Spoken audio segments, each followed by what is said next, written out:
I'm not sure where he's at, bro. He was at the pop in. I guess try to wait for him, but we already 20 minutes late. Who waiting on? The My boy homie Lynn. Lynn, but I don't know where he's at. And he said he's gonna be a little late, but I don't know how late exactly, and I don't want to keep people waiting. So we'll just go ahead and start in this. He can just join whenever he's ready to hop on. He can just hop on, man. So what's good, chat? Everybody in the chat, appreciate y'all waiting, man. We are a little late as always, but we do apologize. But we in here. It's always Mo's fault. He was the last one. He was the last one to join today. Pretty Technically, much. I ain't gonna lie. it is his Yeah. fault. But He had today, a good reason though. DD. yeah, today we're gonna be having some fun conversations about 2025. Gonna dive into some things about some good, some bad, how we felt about the year overall, since it's pretty much coming to an end.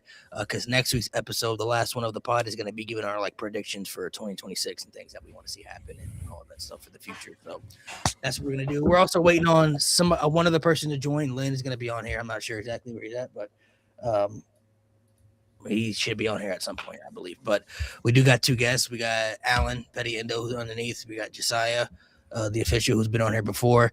We're gonna give some takes, some opinions. We got Mo as well there in the corner. Shout out to G. Shout out to Mate, and shout out to Jade, who will not be here today. They got some things going on, but they'll be back next week. So today, fellas, 2025. Just do a little recap. We're gonna kind of do a little recap of some things. We'll talk about some of the bad and some of the good too. There's probably some things that we did like, overall, but there are probably mostly going to be bad conversations that we're going to be having today overall. Before we start, Alan, I'm going to give you the floor.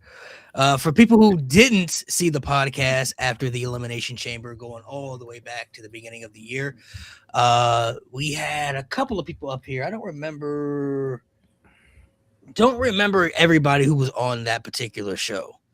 But Alan was one of the only guy actually on the show who said that the John Cena heel turn was going to fail. It wasn't going to work. He didn't like it. Everybody said he was crazy. Some people even said it was going to be better than Hulk Hogan's heel turn. Some people even brought up that narrative. We all lived in the shock moment. So the moment was definitely very, very shocking. But the aftermath and the run didn't live up to the expectations that many of us expected. So everybody in the chat and all of us up here, we owe Alan an apology because he was right. He was definitely right. The John Cena, the heel turn was shocking. That was a great moment, but the heel turn itself didn't really live up to the expectations, man. Didn't really live up to what we thought it was going to be. Well, first off, I would argue it was poorly planned. Now I know there's been back and forth the narrative on, there were things that John wanted to do that he wasn't able to do because WWE wanted to do it a certain way.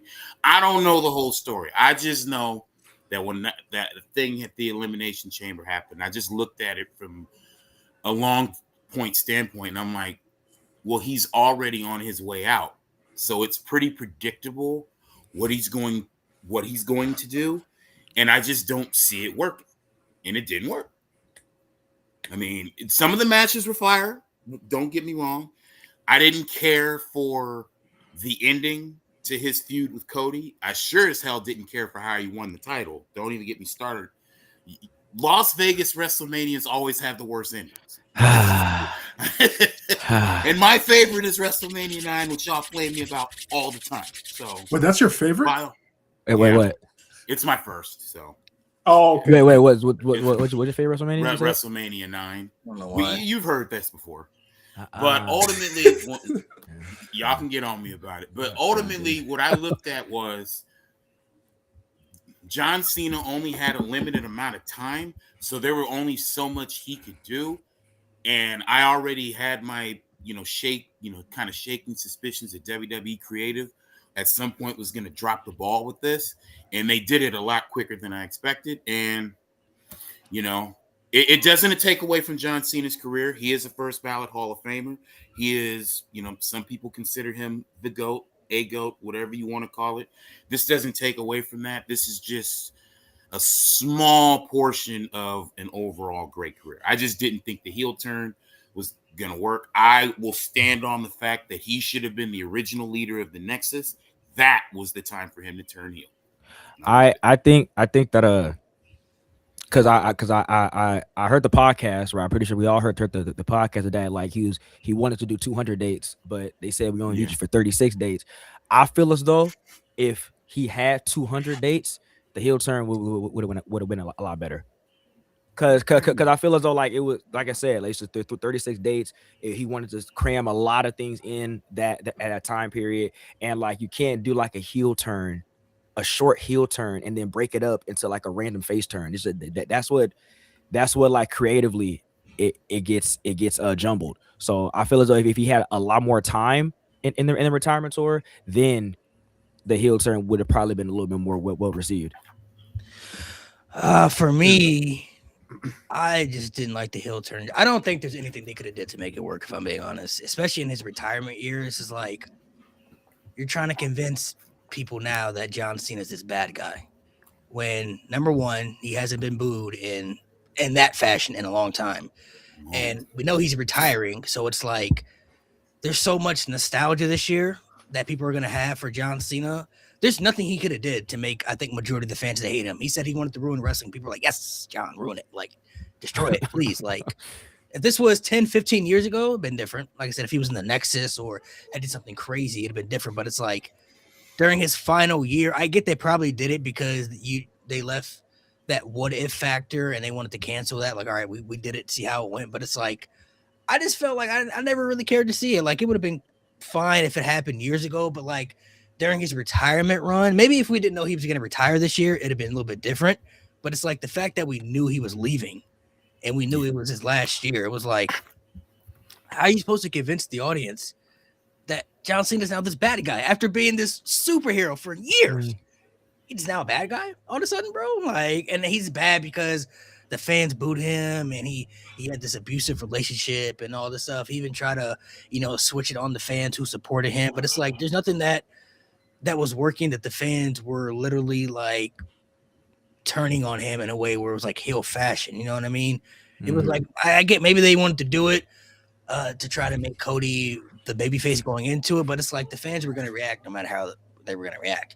If they were going to boo Cody, they would have done it if Cena was a heel or a face. You know what I mean? So it's like, I just like the way it happened, plus with the whole Travis Scott and The Rock stuff and that falling apart. It's just like, that's why I said last week, I feel like with the retirement tour booking, I feel like John Cena has to take a little bit of blame on that as well, because based off the interviews that I've heard him say, it just seems like he didn't really put any creative input on his end. It's kind of like whatever WWE gave him, he just did it because he's the company guy. And it's like, all right, this is what we want you to do. This is what we're presenting. But I feel like if that was me, I'd have been like, bro, we're not doing this heel turn, bro. Like, for what?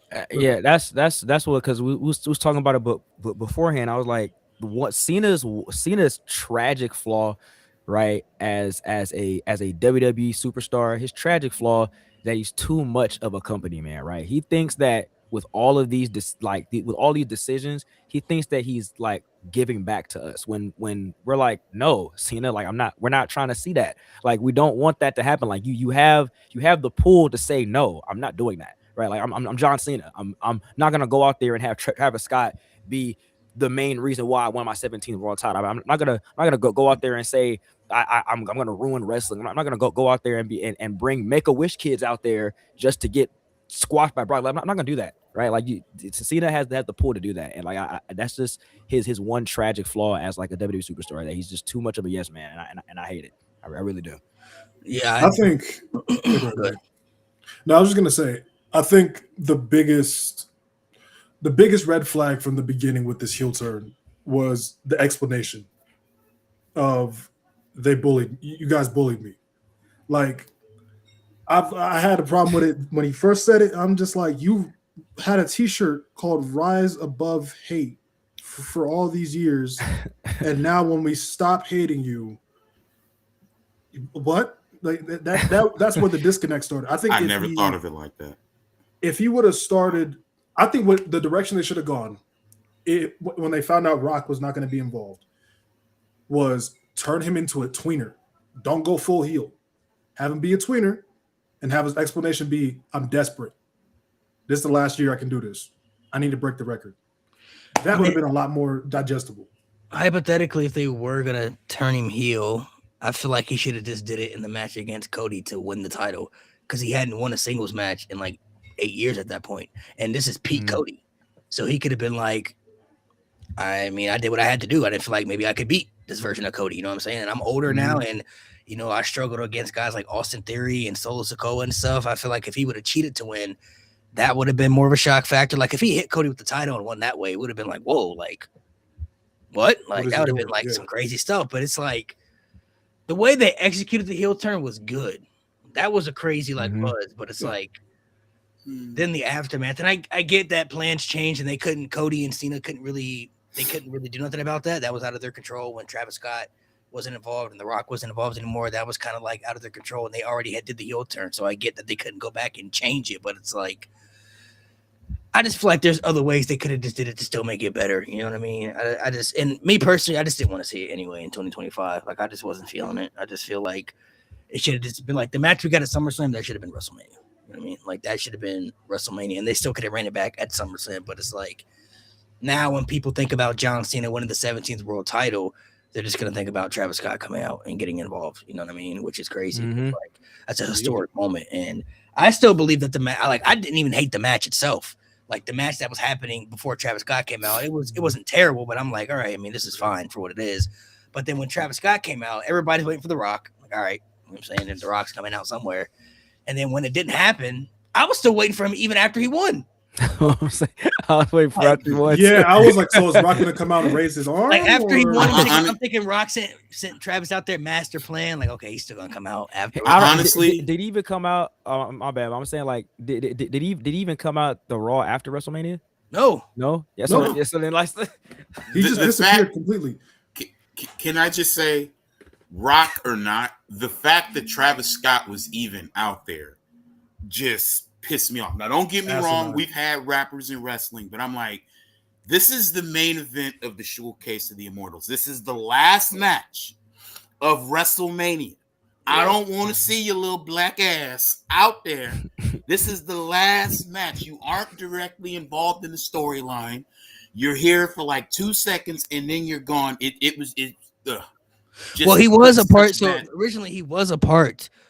Whatever story they were going to do. I'm talking about afterwards. Yeah, he was a part of the story, and then that fell out for whatever reason. I don't know. But it's like, what I don't like is that they if he was going to be a part of something cool, but like, why does he have to be involved in like the biggest high profile thing you got going on? You feel me? Like, that's like when Metro Boomin helped Cody win back the title at SummerSlam. Like, yeah, it's like when Bad Bunny came in. When Bad Bunny came in, he goes after like Miz and stuff like that's cool. You know, bring in Jelly Roll. You want to put Jelly Roll in there with whoever? That's fine. But it's like you're putting him in there with Cody and Cena, and then like this is the main event spot. You know what I'm saying? It's like if we had seen Travis Scott wrestle before, we had knew that he could do some stuff. I'm like, all right, you know what I'm saying? Like at least we've seen a couple of matches, but it's like he never had a match. Yeah. He never done anything. You put Logan Paul in that same spot, we're not talking. Because Logan Paul's been wrestling for he's on 3 years now. Yeah. He's a wrestler at this point. Champion.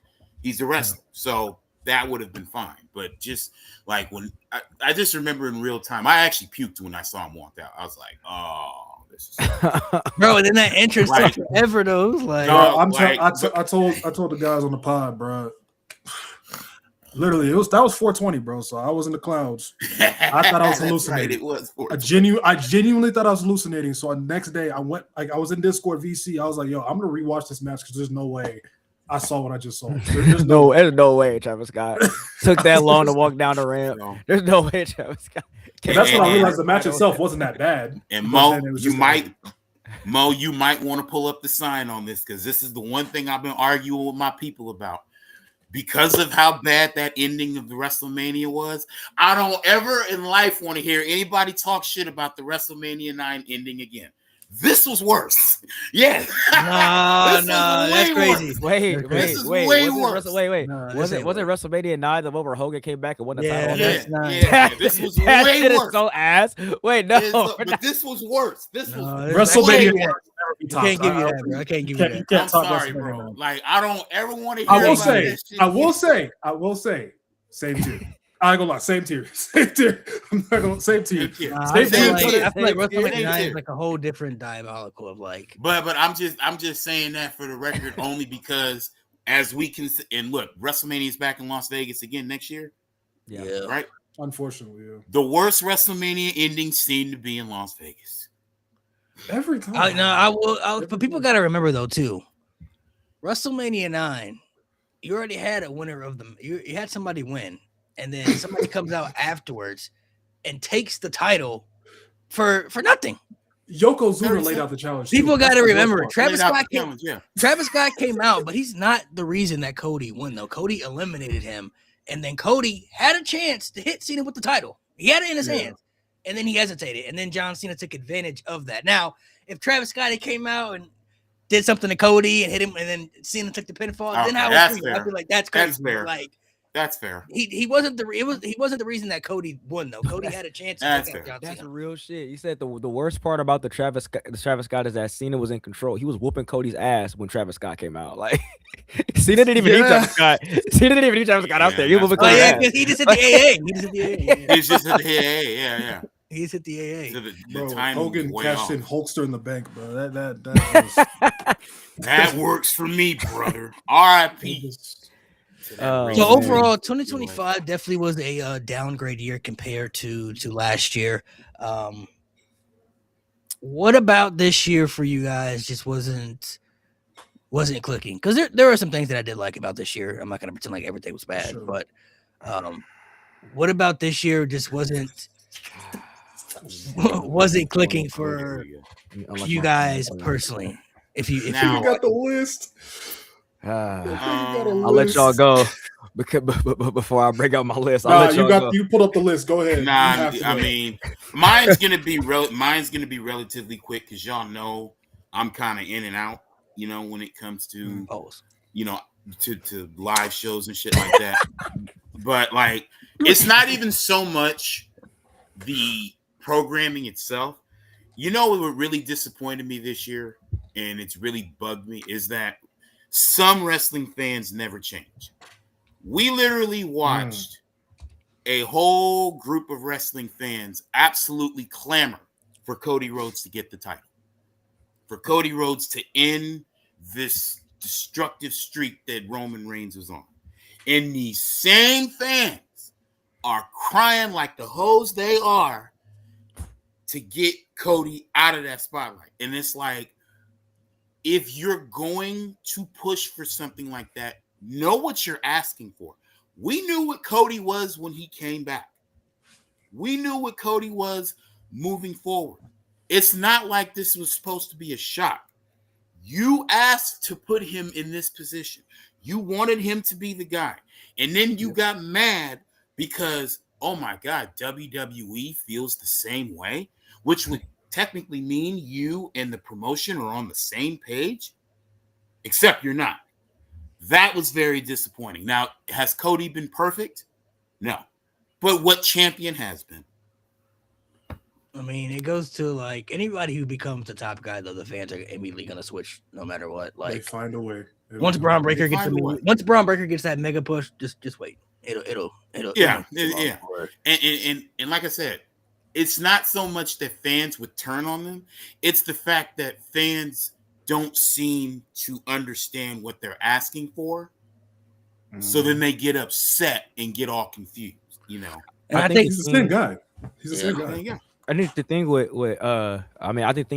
Cody, the thing with Cody is that like people saw that Cody was basically like they were transforming Cody into basically like a carbon copy of John Cena, right? Like that's what they were trying to do with Cody Rhodes, instead of like Cody getting, this brand new identity now. You know what I'm saying? Like we see him coming out with the 3-piece suits and all that. You know what I mean? Like cutting the corporate promos. You know what I'm saying? Cutting the cookie cutter promos and stuff like that, and saying that like, oh, like he's winning.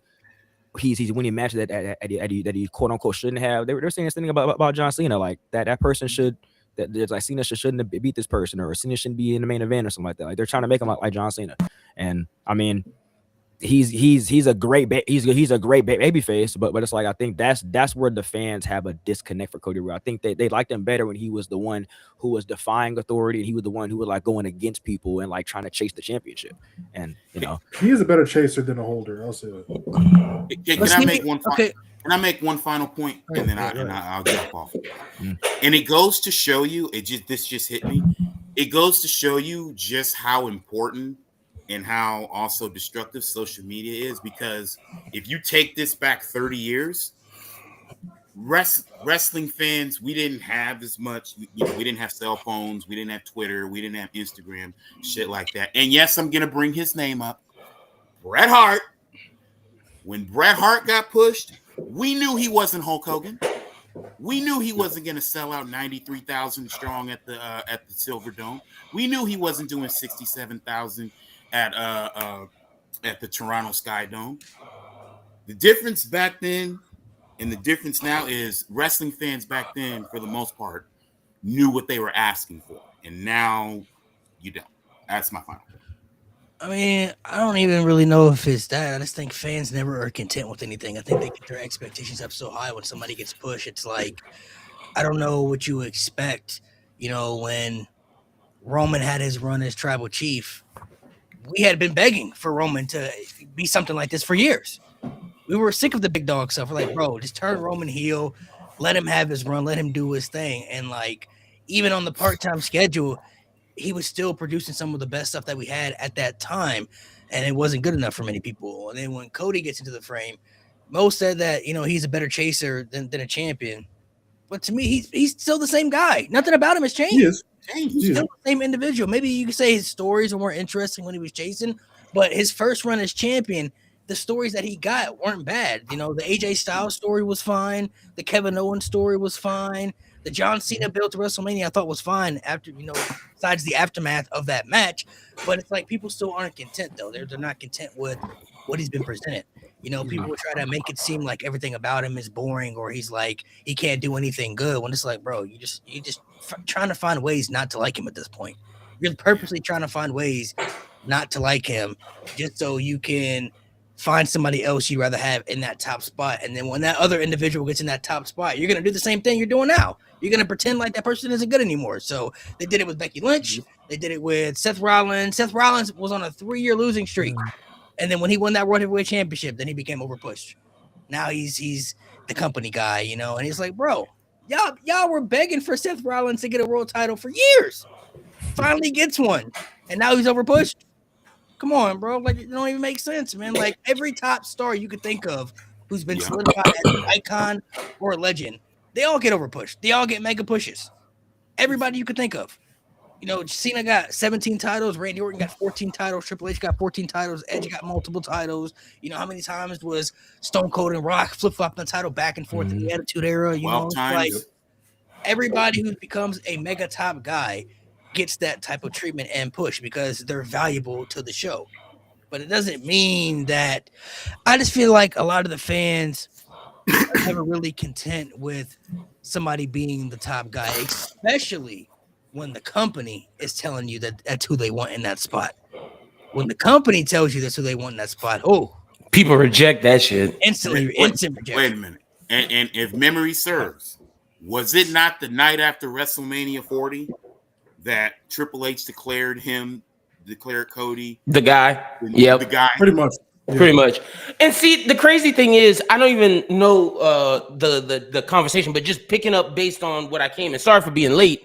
The thing is, the live crowd still fucks with him so much. Like, that's the thing. The merch is still some of the top merch. Like, this guy, like, he is the face for a reason. Like, yes, has he had some, like, has the Reigns not had some of the best stories, so to speak? Sure, of course. But let's not act like this year we didn't get the KO stuff to start the year. Let's not act like the Cena match at SummerSlam wasn't one of the best matches of the year. And then we're finishing the year. Look, I'm loving this Drew shit. And if it turns out that we about to get 3 stages of hell, I'm in. I'm only in if Drew comes out on top, the winner. Because if that's the case, because if he's not the winner, then just take Drew out of stop putting him in main event situations. Yeah, just stop doing it. He gets the Finn Balor tag at that point. I'm sorry. No, would y'all be mad? Let me ask y'all this, because I do think, because like we talked last week, Mo, I do think they might be saving him for Gunther for his loss. Would you be upset if it's a flip flop? Like No. if Drew wins, but he might lose it at the Chamber. Is that if he gets a here nigga damn title? Are y'all upset about that? I'm not. I miss those days. Because he's still Well, I miss those days. It depends. It depends on who beats him for it. That's It's going back to Cody. Like that's It'll probably go back to Cody. Like, if it goes Then back to wait, Cody, then it's then kinda you like- might as well just not have let him win the championship to begin with. Then I Okay. mean, it's like an offsetting penalty in football. Like, you know, Yeah, because if you Is got that- WrestleMania coming up, you're gonna like because you know he gonna have the belt for Mania. Like that. Like we know Drew is not going into Mania with the belt. Unless Triple H wants to have some balls and do something different. Mo, you know that's not about to happen. That's not, Yeah. that's not Because like we talked last week, I feel like if the person that's gonna beat Cody is Gunther, bro, they set Gunther up perfectly for that. Yeah, but I don't think Gunther's gonna face Cody at Mania. That's the thing. Oh yeah, true. I forgot think you have the other theory that I think Cody's he gonna hold it face- for a little bit. I mean, they might give Gunther something after Mania, but unless they want to give it to Drew, you know, on the 3 Stages of Hell match, you feel me? And then that would be fine. But I don't really see them giving Drew the title. You know, Yeah, I don't either, bro. they said Cody Roman 3 in Vegas. that's what I think's gonna happen. I mean, I wouldn't be mad if Roman beat him. I wouldn't, you know. I wouldn't be cool. mad at I'm that, cool with that story. because I'd be mad if Roman beat him. I'm cool with the match. I'd be mad if Roman beat him. no. Why? No, hold on. I wouldn't be That's mad. going I wouldn't be backwards. mad if Roman beat him, because what does that open the door for? Roman right now is OTC. Roman is the babyface. I'm scared. Roman beats Cody again at Mania. What does that open the door for? I hope that you're open not the going door? that Come direction. on, I hope society, you're not you know- going that direction. What does I that hope open you're the not door going for? that direction. Ah, Hey, Cody, hey, Cody, turn. hey, Cody, bring the mask back. Bring the mask back, Cody. I don't mean it that way. Ah. Oh, you turn it Homelander just Cody, a little man. bit, my brother. I don't mean it that way. Okay, I see what you. Okay, I see what you're saying, brother. I you see feel what I like mean? they could do I the know you're talking about that, the Cody heel turn stuff, but it's like I don't think he really needs it though. Not right now. At least. I'm Like, I don't so think he really against needs to do it.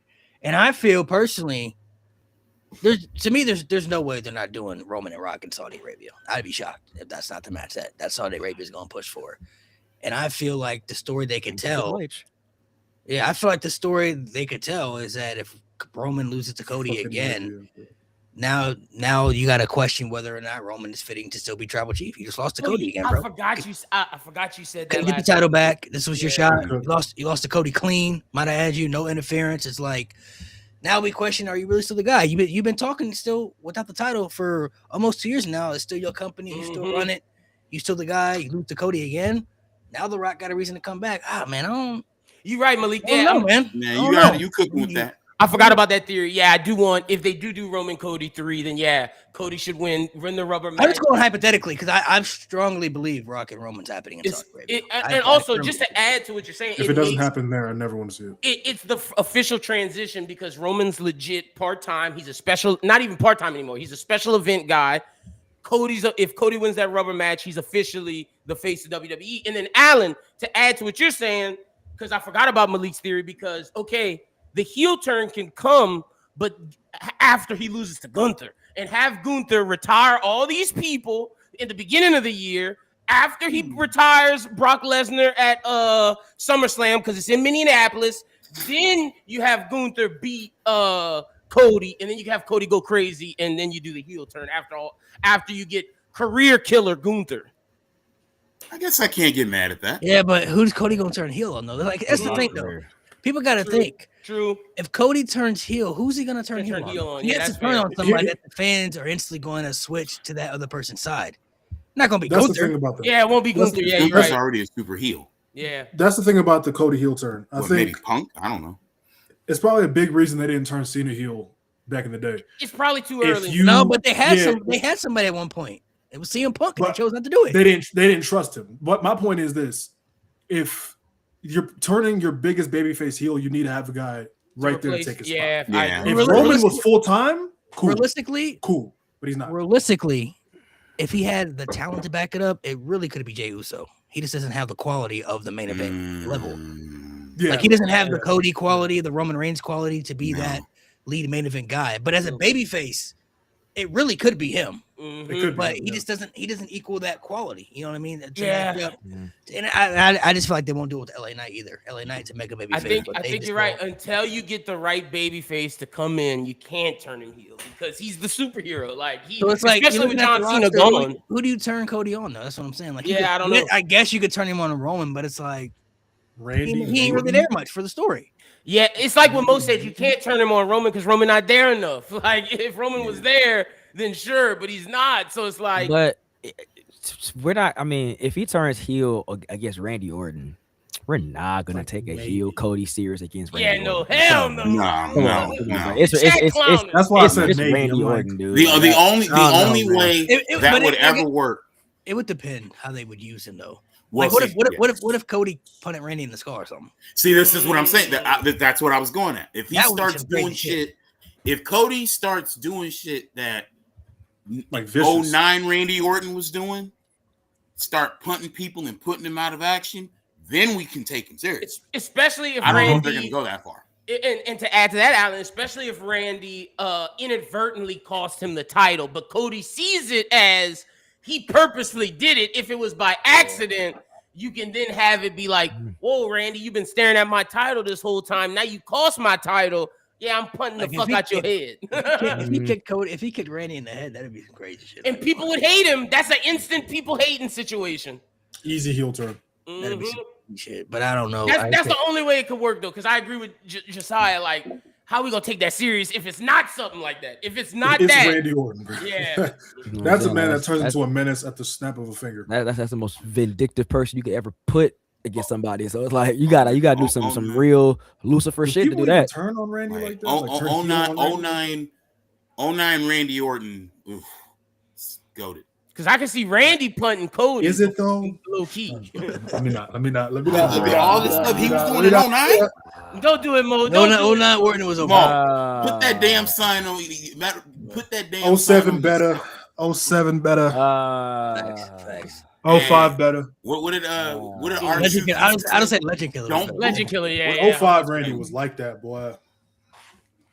What did 05 R-Truth Randy. used to say? I mean, Legend Killer Randy was better. 09 Randy just had 09 for those first 4 a months. lot of though. nostalgia. Legend Killer Randy might be my That's- favorite Randy. Hey, He put one of my Mahomes favorite, in- one of my favorite version of Randy Orton that like a lot of people like just brush off, bro. When he had both titles in the Authority, that was one of my That was favorite versions of that Randy was- Orton. he I'm was not a gonna lie menace. to you. Remember the entrance I'm he not came out with Man, the- that's everyone on the stage, main and thing he that I just be looking at talking them about. Like, dude, bitches. and then he looked at Cena the longest. Like, yeah, I beat you for this. Like, what Yeah, you doing, you like, bitch what I'm saying? nigga, Then yeah. walk off. I could have, Like, yo, if I was a betting man back then, I thought Cena was winning that match. I Me swear too. I thought Cena was winning that I match. had, I had Orton going over in that match. Okay, let me Bro, ask y'all oh, because the man. chat brought it up. Could Jacob Fatu be the baby face that No. comes in, or No. does he not have enough? You know. Not as the face. I don't Jacob's like agree. Jacob's also like Randy. He's more lethal than Cody. Mhm. You know what I'm saying? Like True. we already saw how lethal Also, Jacob I can be. think Edgar Fatu is like just a natural heel, bro. I don't want to be a face, bro. I think that dude needs to be like just a natural heel. I don't think I need him to be like a vicious ass heel, bro. I think So, yeah, okay. it just fits his Cody would character, have to like do like presentation. if Cody's gonna be heel, he would have to do something crazy. Like he could turn on Punk, but I feel like he would have to do something crazy. Like he had to give AJ Lee a crossroads or something too. Like he had to do something can't- wild. you know? Let me He ask could be you, a hero with a nickname like Samoan Werewolf. if bro. they Like, do a draft and we get Javon Evans to come up, is that the baby face he could do it against? Because Javon Evans is a natural baby face. I'm trying to think of a baby If they're face ready that to could put come him as the guy. If they're ready Gotcha. to put him as the guy. up. Yeah, for I sure. don't It's know nice. about Javon either. And I think it's too soon. Yeah, it's too For him, soon at for least. sure. I'm with you, but I'm just trying to think of natural baby faces who the crowd like gravitates to. Bro, Obafemi? yeah, the crowd does See, gravitate. Oba's more of an opposing guy too, though. And see, the same thing you said about Jacob Fatu. I want Oba to be that monster, bro. See, Yeah. and it's conversations like that make me resent the hell out of the fact that how badly they mismanaged LA Knight. Because LA Mhm. Knight could have been this could have been a done deal. But If they gave LA Knight the Jey Uso treatment, yep. They chose the wrong one. Like, bro, He's Malik. better. Malik, Yeah. if I'm lying, I'm LA Knight's flying. not Samoan When, enough. when you and I went to Detroit, when you and I went to Detroit for SummerSlam 2 years ago, whether it would be a bar, restaurant, the stadium, what was Everybody was everybody getting cheering? yeah. Yeah. Like Everybody was screaming he- LA, and he- me and Alan were walking down the streets and Damn. going, and we went into bars and we went to restaurants, and everybody was just randomly like, yeah, like everybody's just like Fire. everybody was saying his Oh. catchphrase LA night, like it was crazy. bro. Yeah. Like, They chose the wrong Y word. They should have chose yeah over yeet. Yeet came right after too. That's crazy. That's the crazy thing, Mo. Came right after that. Came after, bro. And LA Knight was selling merch. LA Knight was doing the same thing as Jay. That's the crazy thing, bro. It was Yeah, so right random too, bro. He just said it during that press conference, bro. When he won Bro, both that's tag when Jay won team me titles. over. He was killing me. Bro, the press conference literally is what changed everything for both Cody and Jay, bro. It literally, like, after that moment, it was like, oh, drunk. these two dudes they the guy. Yeah. They're the guys now, bro. He said, "Are you feeling it, sir?" Nigga, what? Are you feeling him, sir? so 2025, everybody, well, besides Alan, because I don't know how much you watch, so I didn't have him write anything down. But we all have a list of certain things. So I want to know. We'll start with the bad before we go into the good. Yes, sir. What is everybody's top 5 worst decisions that happened in WWE this year? Now, this is your own personal preference. This You know what I mean? nigga pull up the list. It could be anything. The top 5 things this year that you hated the most. And Like you top said 30. strictly WWE because I have one Yeah, thing that I wanted to mention. Yeah, I'll say okay. So for me, my 5 is kind of simple. The 5 things that I hated the most, we talked about it earlier, but the Cena heel turn itself, I really did not want to see that. Just in general, I genuinely don't think there's anything they could have did to make that work during his retirement tour. It just convincing the audience Cena's now a bad guy on his way out. I just personally didn't want to see it, didn't care for it. I wish they never did it. One would be WrestleMania this year. I just feel it was very underwhelming. Of course, there were some good matches this year, but WrestleMania this year to me was a very underwhelming show. That was very disappointing. I felt that was probably the most underwhelming WrestleMania we've had maybe since COVID, and that was due to restrictions. So for me, WrestleMania would be on there. WrestlePalooza, because I went to the show, and the way they hyped up that show, they built up that show, ESPN and all this stuff, bro. And for that show to fall flat the way it did was crazy. I'm like, bro, this shit was terrible. Like, I spent money for this, bro. I was sick, bro. I was sick. 4th would be Julia's United States Championship reign. That shit was disgusting. I don't understand why they didn't put her on TV more and let her wrestle more. They literally on the could list, too. give her a women's U.S. Open challenge, just like they did with Sami Zayn, where anybody can answer the open challenge. Sami Zayn was wrestling people from NXT, from SmackDown, all over. Why couldn't they do that the same with Julia? You have talent in NXT, you have talent on Raw, you got talent on SmackDown, and Julia is one of the better women's wrestlers on the roster who can wrestle. And the one thing they didn't let her do was wrestle. I don't understand it. She comes out and she gets crickets. Nobody reacts to her right now. It's crazy. And the last one, this might be random for y'all, and I spoke about this before. I hated that Melo Don't Miz shit, bro. That shit was not it for me. And it had nothing for it. Melo Don't Miz. These Oh, niggas never had a match after Miz turned on him. They never had a match to end the story. It basically Melo and Miz were a team because they pretty much didn't know what to do with Melo. And they were like, we don't know what to do with you. They didn't even include them in the TLC aspect of the tag team division when they were supposed to be teaming up going after the tag titles. It literally meant nothing. They didn't have a match to end the feud. They were just together just to be together. Like that was literally it. There was nothing to it. No tag title match, no tag title feud, no one-on-one singles feud, like nothing. Like I don't understand. I never liked the Melo Don't Miz stuff. I was one of the few people that came on the pod and said, bro, I don't like this. I'm not feeling it. Why are they together? I don't understand what this is for. And to know that there's nothing that came out of it is even more crazier to me. Yeah, I was with you on that. Mhm. I'll let you go next year. Mhm. And we'll let Um, Owen go. So Gotcha. the 5 worst booking decisions, right? That I hated in 2025. Now I got a longer list, but I'll wait till we get into that in a minute. But the 5 worst booking decisions.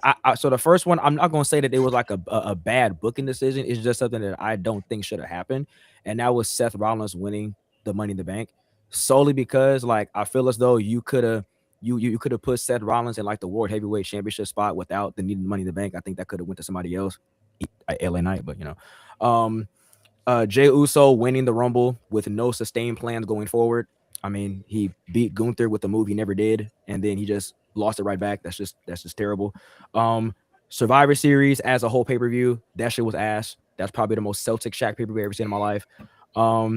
Travis Scott getting involved in at WrestleMania to this day. I still don't know why he got involved. That shit was ass. And then Brock coming back, period. And not only Brock coming back, but dogging Cena at WrestleMania at WrestlePalooza. I don't know why. I don't know why John Cena consistently like brings out Make-A-Wish kids to get done in the worst way possible. I don't know why he does that at all. But yeah, I don't know why. Mo, what's yours? All right. Jay tapping out Gunther. Ooh, yes. I defended the Rumble win. I defended Jay winning, but not like How that, he bro. won, yeah, bro. Not like that, bro. Why? Just why? Travis Scott at Mania. Brock Cena was just dumb. How they set up War Games this year was the laziest bullshit I've ever seen in my life. Especially the women's one. Oh my god. That was horrible. And I'm surprised y'all didn't say this one. The SmackDown Women's Division as a fucking whole Good call. is a complete that's on the list. masterclass. That's on the A list. complete fucking masterclass. Nia Jax and Jade Cargill was like a revolving door for No, Tiffany it was. Stratton the Yeah, entire okay. year. I was about to say, yeah, Tiffany It Stratton. was- yeah. It was a revolving door the entire fucking year.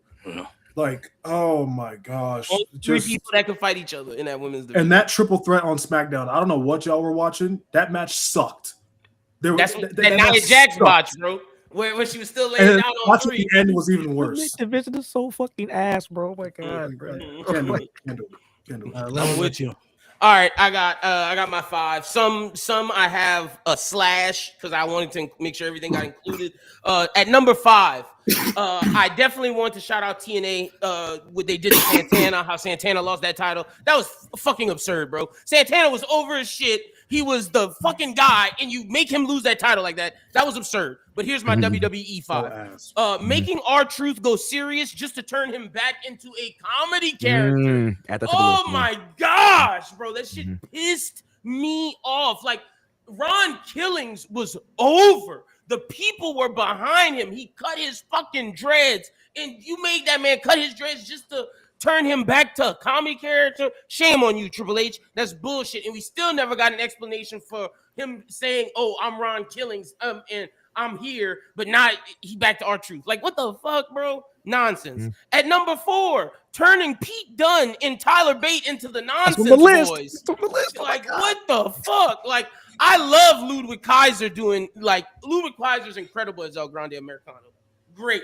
He just did the handshake with Rey Mysterio at AAA. Like, guys, like, he's now going to be a babyface, and they're going to love him in AAA. But what the fuck are you doing with Tyler Bate and Pete Dunne? And now that you turned Ludwig Kaiser babyface, where do they stand? Like, what are you doing with them? You have no I'm plan. not gonna lie though, bro. Them niggas over in AAA though. Are right? they over in AAA? Okay, Yeah, okay, they over in AAA. Hey, bro. keep them niggas in AAA. Yeah, you I gotta ain't keep, gonna cap to make you, them, bro. make them I don't give a babyfaces. fuck about then AAA too. for real. I ain't gonna lie to you, bro. Like, Hey, I can't lie, I mean- Malik. The pay-per-views be hitting because I watched that other one. Nah, Like, they over in AAA, bro. Like they're heels on like Raw and stuff, but in AAA.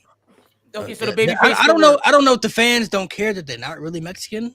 Okay. They don't know, but they rock with the Americanos, bro. Okay, well in America, whatever they doing with Pete Dunne and Tyler Bate is not working, but I'm glad it's working in Mexico.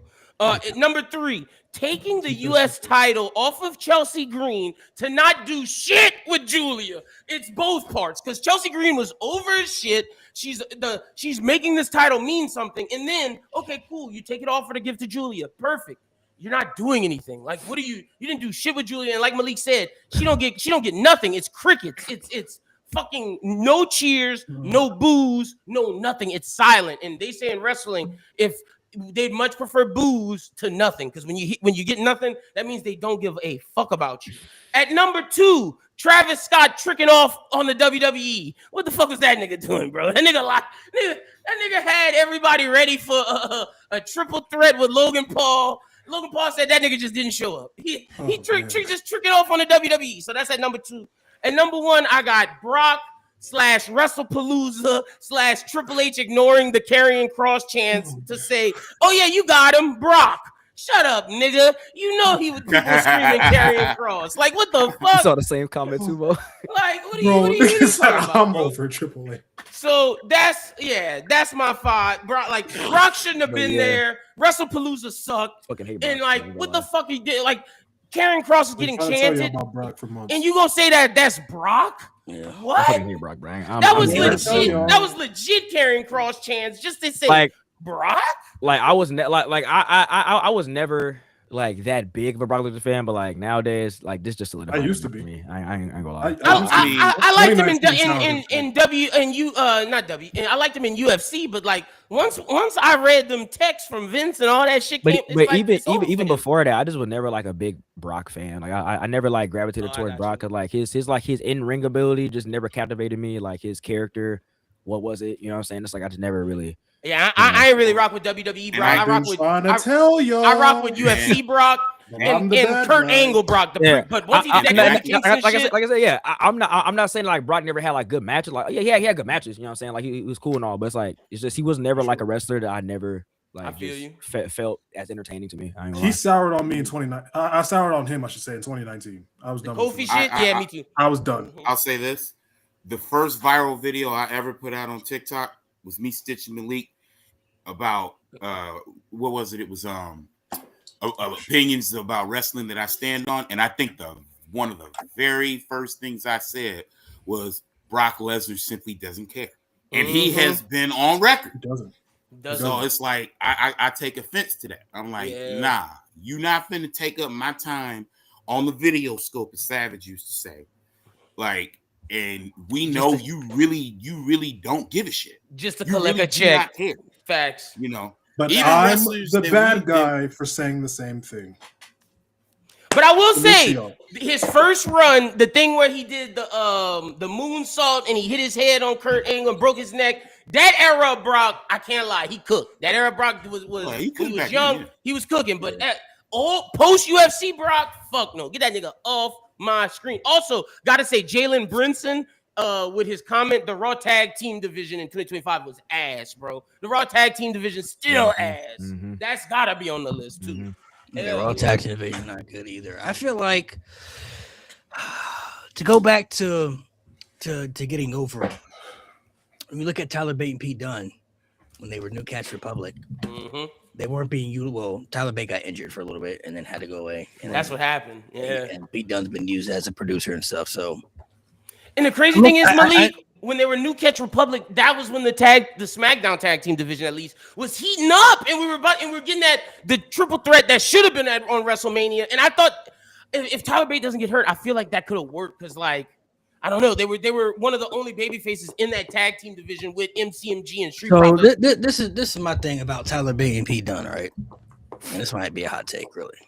Ooh, okay, Oh no. let's hear it. Even if they were still New Catch Republic, them niggas wouldn't be doing nothing. Yeah, That's they real They still be sitting back there in catering, yep. like every other tag team on Raw right now, which Look I'm at not saying is Fraxium. good, True. but it's like Not People if are they was on mad. SmackDown. people are mad that they're doing the Americano gimmick, bro. This the most they've done in how long, bro? Like they doing more now than they were doing before. So I'm like, if this gets him on TV and it can work, because El Grande for some reason it's been working. It works, bro. What's It been does. happening? For who? But that shit been working. If this could help them get a tag title reign or something, then I don't really got no problem with it. I feel like they really could be doing something better with them other than this. But even if they were still New Catch Republic, bro, they got That's a lot fair. of teams in WWE right now. They don't even know how to use half of them. Motor City Machine Guns is here and there, DIYs here and there, Axiom, Fraxium is here and there. The problem is with that. Bro, they gave New Day one of the greatest heel turns of this That's on modern the list, era. Matt. Yeah, that's on the Yeah, list. you And right. then look what happened. You feel me? It's like I should have. they even switched Viking Raiders back to the War Raiders. Mm-hmm. They still not doing nothing. You feel me? Like I don't know what's Remember wrong with the Viking experience? I don't know what's wrong with the Raw tag team division. Raw has no excuse. But I fucking hate them, bro. I swear, bro. SmackDown, my thing is SmackDown was so good until they put them fucking titles on the Wyatts, bro. And now they have no let me add that to the idea list. what to do, bro. They have no idea what to do because the Wyatts are these creepy, are they baby faces? Are they heels? People love them. What should we do? We don't know what to do because we don't know how to handle supernatural characters in 2025 because niggas don't believe in that shit in 2025. So it's like, they fucked up the whole SmackDown division because I swear, bro, at one point, the tag team division on SmackDown was my favorite thing on SmackDown. And you know I'm a Cody guy, Malik. You know that, Mo. But my thing is, bro, that SmackDown, when it was DIY versus the Street Profits versus, who was the other team? Josiah. It was Motor City. It was Motor City Machine Guns. It was Yep. DIY. It was Street Profits. It was Street Profits. Bro, that's one of the best matches of the year, bro. Like, that should have been on Mania. And Motor City Machine Guns, they showed why they belonged in WWE, and now they aren't doing shit with them, the Profits, DIY getting some love because Ciampa was going for the U.S. title. But other than that, ever since the Wyatts got the title, they've just been fucking over the SmackDown division.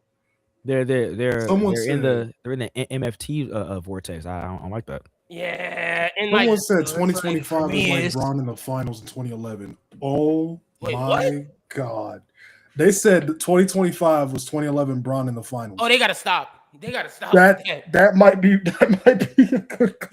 Don't ever compare 2025 to the GOAT, nigga. What's wrong with you? But 2011. But that nigga averaged 17. And that nigga Hey, had like 4 points in the fourth. He had 8 points in game 4. He did. That's the first Dallas title, huh? Where he choked, huh? Yeah.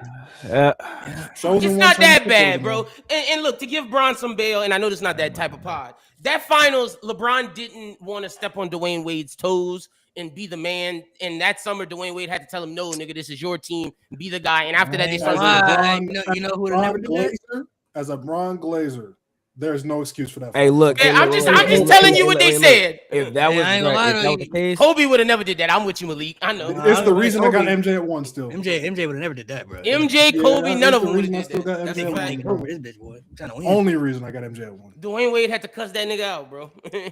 Which I'm glad he did. He did, and he came back mad, Braun, and that's when he had the mask the next year with the black. That shit was awesome. That's when he turned. They said JJ Barea was AEW. JJ Barea is crazy, but that's my only. You got it, bro. You got it. That's my legit argument. Like, y'all want Tyler Bate and Pete Dunne not to be wearing these. That's a fair argument, bro. Not to be wearing these masks and stuff. What would they really be doing if they wasn't though? You right? If they wasn't, what that's would they be the doing? problem, though. That's the problem. They could be doing so much great work in the mid card. They could do a lot of good stuff for the tag team, but we already know what the end game would be. They be getting it. They be getting it. That was on SmackDown. You know what I'm saying? Like, even if they was on SmackDown right now, though, I feel as though if they had that, you know, if they gave them the opportunity on SmackDown, I feel like they would have brought back that shit. And see, okay, so I'm with you, Josiah, just because I just championed the SmackDown thing. But like, Malik's right though, in the sense that if they were on SmackDown, everything's held up right now because of the Wyatts. I think if you know the SmackDown tag team division was like it gets back to how it was, and you put them there, then we cooking. But until it starts to cook again, you got to just wait because they're gonna be catering. You would put them. Yeah, I see that. You would put them there by having them beat the Wyatt 6 for the tag team titles. That's like the team that comes back to beat the Wyatts. Okay, that's how you would bring it back to the older glory. Okay, I'm not mad at that. I'd be cool with that. I still feel like if they win the tag titles afterwards, they just be doing nothing again, though. That's like you gotta give them matches. We gotta have. They don't know how to book the tag team division, bro. They did it very well for a little bit on SmackDown up until SummerSlam, but after SummerSlam, it was over. Yeah, it was done. It was pretty much it. And even when they were doing well with the tag titles, they didn't even put the niggas on Mania, bro. Which was the worst. That should be on the list too, because bro, with the Street Profits DIY and Motor City Machine Guns did, it was beautiful, bro. That was absolutely beautiful. And like they paid homage because I believe it was like I could understand if you left that off Mania because you had other big matches on the show and they didn't. And WrestleMania actually had been really good this year. I'd be like, all right, you know what I'm saying? But like WrestleMania could have used that match this year. It would have been used that match, bro. It would have made whatever night an even better night. And like the low key, that was a Mania stealing match. That was, you know how the Hardys, Edge and Christian and the Dudleys stole their Mania match. That was what they did, and they paid homage to them. And you could argue, I would, you could argue that the Street Profits DIY and MCMG was better than the Hardys, Edge, and Dudleys. You could argue because like that match was really fucking good, bro. That was like insane. I adore TLC too much. Like, I'm too biased. I'm too biased. That's fair. I know that's a hot take, but and I wouldn't put it over yet. But I'm just Decide what what conversation. It was that good right now, bro. You said what? What's this list you had? Like I said, All right. Donnie's cooked. Hey, Here we go. hey, look, y'all. Donnie, you're cooked. This Tio, you're is cooked. my Jay, you're time. This is my time. I've been waiting. I've been waiting for this, bro. All right. I fucking hate 2025 with a dying passion. This man is the reason why, right? All right, cool. Best stay 19 left. is not better, bro. Look, Jey Uso wins the Rumble, taps out Gunther to a move he never did, then drops the title after 45 minutes to the same Gunther, who then proceeded to have a world title reign that consisted of Goldberg and Punk as title defenses, and he dropped it to Punk after 54 days. Seth Rollins cash in, great. Proceeded to have the most mid main event group on Raw that gave people flashbacks of the Judgment Day, opening and closing Raw every single Monday. Braun Breaker barking every 5 minutes. Then wait, one of the main event storylines on Raw was Bronson Reed stealing Roman Reigns' shoes. Oh, don't do that, bro. I'm fucking All with right, the tribal team. cool. So Tiffany Stratton had the women's championship for over 250 plus days, doing bullshit, facing Nia Jax like 150 times, having a match of all time with Trish Stratus, having one of the worst Mania builds and matches of all time with Charlotte Flair. I can't hear you, Tiffy. It's so squeaky. I remember that shit. Yeah. Shit was ass. My Shit was skin ass. just crawled. Julia, that's it. Solo Sikoa winning the U.S. Championship. Travis Scott being involved in the main event of WrestleMania, being the main reason your face of the company lost his belt. Nikki Bella in the main event in the gigantic 2025. The Wyatt Six. That's it. The Raw Tag Team Division. That's it. Cena turning heel and having a generationally dog shit run that mainly involved kicking niggas in the dick. There we go. Triple H making a Saudi Arabia deal. Triple H making Unreal. Having fireball ladders. Having Slim Jim tables. R-Truth turning heel for no reason. Advertising all over the ring. El Grande Americano, who is Ludwig Kaiser, and his lucha lackeys being Pete Dunne and Tyler Bate. The New Day having a generational heel turn, then letting the Heat die quickly and having one of the worst tag team matches at WrestleMania. Gunther did a program with Pat McAfee and almost lost. Then Triple H managed to produce the lowest SmackDown in SmackDown, the lowest rated SmackDown in SmackDown history. He brought back the sexual deviant Brock Lesnar for a cheap pop to squash John Cena at the worst pay-per-view of the year. WrestlePalooza. That's it. Survivor Series was the second worst pay-per-view of the year. The women's and men's War Games match was the most Celtic Shaq show I ever watched. A masked man that turned out to be a bald Austin Theory that got no reaction on Raw. Io Sky as the world champion not being booked for months. Rusev. That's it. Rhea Ripley got inserted into a match illogically because WWE and AAA has a hard on for Rhea Ripley. Carmelo Hayes. That's it. Actually, no, that's not it. Carmelo Hayes was treated as a big deal, being the first round draft pick, then got fuck all and regulated to a tag team with the Miz for weeks to months. The Motor City Machine Guns. That's it. The most and my nigga Mitri brought this to my attention, right? That I never thought about it like this. The most must-see main event of WrestleMania: Punk, Rollins, and Reigns. How was that created? Over Paul Heyman. It was a custody of Paul Heyman triple threat match. And I loved it. Wait. And mind you, CM Punk's quote-unquote favor, right, was to be at ringside at my match. What are we doing? And I don't care about John Cena tapping out, but Triple H coming out to the ring like he didn't creatively run the company and the tour into the dirt is what for real creases my fucking kicks. Triple H, this is for you. Is generationally fucking ass, and Now- I now- hate now- it. I hate it. Some of that stuff, I hate it. Some of the stuff I with you. Some of the stuff I gotta say. The Triple H stuff where you was talking about like the stuff in the ring, that little thing. That's you got to give that smoke to Nick Khan because Nick Khan manages the business and he's the one who chooses that stuff. Like all the advertisements, like that shit. Does it not say Paul Levesque as the executive producer? No, every single I time? know, but he's the president of WWE. He does the business. Like he's the one who chooses that sort of shit. Now, Josiah, I sat here Mhm. and I listened to this list. Mhm. Let me tell you, Mhm. most of it I agree with. I'm I'm with not you. gonna argue for what Oh, little bit yeah, of yeah. time. The women's tag title, yeah. But yeah. I do have a soft spot. But I'm sorry, I do have a soft spot for one person you put on that list. Man, leave Rusev alone. Leave Rusev alone. Come on, man. That's my guy. Until Rusev to be Leave Rusev interesting, alone. bro. Look, the thing about I look, know, but the leave thing him about alone, 2025, the thing about 2025, they have so much talent. They have so much talent that they just that they proceeded to make the audience not give a fuck about. There is no reason why Julia. I know how good Julia is. I know. I watched her before WWE. I know how good Julia is. The fact that she walks out to the ring to crickets and she gets no reactions is fucking abysmal. Why would you pair her with Kiana James, who's also ass? Like, why would you do that? Like, literally, how could you fumble somebody like Ray Phoenix? Where has he been doing? What has he been doing? Penta's a generational loser. Like, what? Oh, Like, damn, come on, dog. Like, what Chill on What are we Penta. doing? Yeah, because I'm about to say Penta was Literally. getting love. He was getting love. I think Penta gonna win the Intercontinental Championship. I thought For he sure. was too, but now it's like, sure. wow, you know. I gotta think be they building that up because they gonna give him his shot for sure. I agree with you though with Ray Phoenix. Like what? I honestly back when the tag team division was hot, when him and Andrade were going, bro, that was like it was amazing. Andrade and Phoenix was cooking.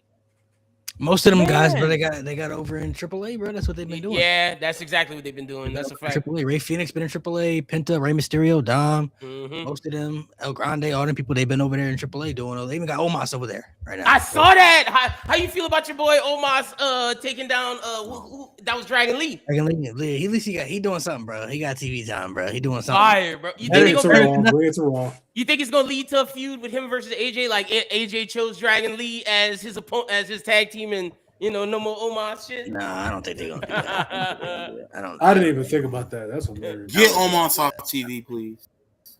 Off? Oh. Whoa. Chill out, bro. Respect the GOAT. Man, Respect the I'm GOAT. sorry. Allen, bro. But let me you be clear. bro. Let me be clear. Let me be clear. It's Better than not Brett. that I don't respect Omos. Whoa. It's the fact that Malik hyped man up Because he's a GOAT. so much. I'm like, Allen, you heard what Mo said? What would Mo You heard say? what Mo said, Allen? Mo said What Mo Omos better than Brett. Better than Brett. Of course. Shit. Somebody said That was shit good. down. You're That was right. funny. That's funny. Omos isn't better than the Giant Gonzalez. Get out of here, bro.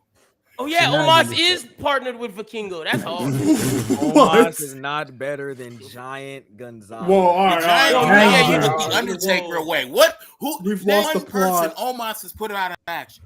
Oh, that's a No, good cook. you mean Wait. That- Don't do that, Allen. Wait, Not Giant wait, that's a Gonzalez. good bro. cook. Hey, Wait. Mo brought it there. That's not a Mo good brought it thing. The there. I fake wasn't even suit, gonna the go fake, there. the That's a fake good hair cook. bodysuit. Nah, bro. That's Just not a saying, good you see where thing. I'm going with this? Hey, Name one person who put out action. look. Giant Gonzalez did incapacitate Undertaker at WrestleMania, right? With the chloroform rag. Hey, Matt Thunder said. And he beat no. And he Oh, go beat ahead. his ass at the Royal Rumble first debut. And he put him out of action before the King of the Ring. So he did Bro, this Omos nigga out was 3 undefeated for like times. Omos was undefeated Just for to like 3 lose years, to bro. Undertaker at SummerSlam. Oh fuck, That's man. Omos wasn't fighting nobody. Name one person he put out of action. He beat AJ Styles. Ain't AJ Yeah. Styles for nobody? They beat Okay, AJ he Styles. just beat AJ. Bobby Lashley. He whooped AJ Styles' ass to the point. Did he put him out of action though? Did he beat his ass to the point where he had to get put out on the stretch? No. Omos ain't that dude. And how do you stand that, bro? He's up on him. Come What you on, mean? man. He's up on him. He up here putting. Hey, Malik, would you He going light on niggas. would you like Omos and Vikingo versus AJ and Dragon Lee? Because that might happen. That'd be cool. Yeah. Omos and Vikingo. Mm. That's a team of all time, man. They're together. They're together in AAA. So. Yeah, they are. Shit together AAA. Oh no, Omos was undefeated for 3 years, and he was the champion in WWE, unlike Giant Gonzalez. You know what I'm saying? But And Giant Gonzalez didn't come on this pod, man. Forget Giant Gonzalez, man. Omos, bro. Damn, Omos ain't going to harm, right? I don't remember how many titles Giant Gonzalez had, but you know what I mean. Mhm. He has the title of incapacitating Taker, so there's that. And Omos Yeah, went to the title, Japan and became a 3 times. god, bro. He was killing in Japan. Oh my goodness. I don't remember no titles. Nah, that I'll he give him had, that. bro. Because that I listen. Let me His give him Noah a run little was bit of love. fire, bro. because if you know how it works, let me give him a little bit of love because it's not easy to do that shit in Japan. Japan they work different. Yep. You know what I mean? You know, we Real saw strong style videos over of there. Hogan. Remember those videos of Hogan actually working? Japan. So I'll give him that. Out here, stop it. MVP said on his better. podcast. You better. MVP said when you go to Japan, you gotta have all your T's crossed and your I's dotted because he said Japan is serious with their strong Hey, style. It's serious. Omos was having good matches in Japan. Giant Gonzalez in Japan gave us El Gigante versus Nails. Facts. Hey, look. Low key. But you went back and low watched key, it, that right? was not a bad match, bro. That was not a bad match. That was actually not a bad match. What? I just watched that the other day. What? It wasn't a bad match. It could have been way worse. It could have been way worse. But Omos was cooking though. Omos didn't have I don't know no about questionable match in Japan. No, it's just not like. You got to fix your. Alan got it. I don't know. You had to fix your camera, Alan. Your shit bugging out on me. Yeah, it is. Yo, what? Alan, That wasn't Alan a looked like he bad got an match. Android camera from 2012. Yeah, you gotta refresh your camera, bro. Oh no, It's just foggy. Yeah. Ooh, it might have. It's giving them the Paraphone effect, man. Yeah, it's like you gotta refresh. I don't know, something wrong with the camera. It started acting fuzzy and stuff. Did you say a paraphone? You might have to refresh your browser, Alan, because your words stop matching up with your picture. You're using the BlackBerry, bro. The BlackBerry camera. Yo. Niggas don't know about that. So the other list we got is You the don't know top about five. that. Is the top 5 best of I have one. 2025? I think it's somewhere in the house. You ain't get one of those. Yeah. So top 5 best WWE PLE matches Okay. of the year that you guys had. Gotcha. I don't know your list, but I'll keep my list simple. Hold on, let me add him back real quick. Yeah. We can wait for Alan. Oh, Yeah, this seems better now. There we go. yeah. Oh wait a minute. Uh-oh. Oh yeah, went back to the fun. Yeah, started acting. I mean, as long as we can understand them. I just turned my phone. No, yeah, you good. We can still understand you. Yeah. You can keep your camera on though. Yeah, you can keep like- it on. That's fine. All right. You don't really. I don't know what's going on. Yeah, it's some weird connection, bro. I don't know. Are you on your phone or what? No, I'm on my laptop. Oh, okay. I thought you was on your phone. No, I'm on my laptop. So top 5 best WWE PLE matches of the year that you guys had. I don't know what your list is, but my list is a little bit different maybe than y'all's. So at number 5, I had the triple threat between CM Punk, Seth Rollins, and Roman Reigns at WrestleMania. That was really, really well done. A match that to me didn't need a championship to feel as big as it did, and I thought the match was excellent. I have Rusev versus Sheamus at Clash in Paris in the Donnybrook match. That shit was incredible. And one of the very few times that Sheamus actually submitted and tapped out. I have Cody versus Cena at SummerSlam. That's definitely one of the best matches of the year for sure, which many people wanted to happen at WrestleMania. I have Sami Zayn versus Kevin Owens at Elimination Chamber.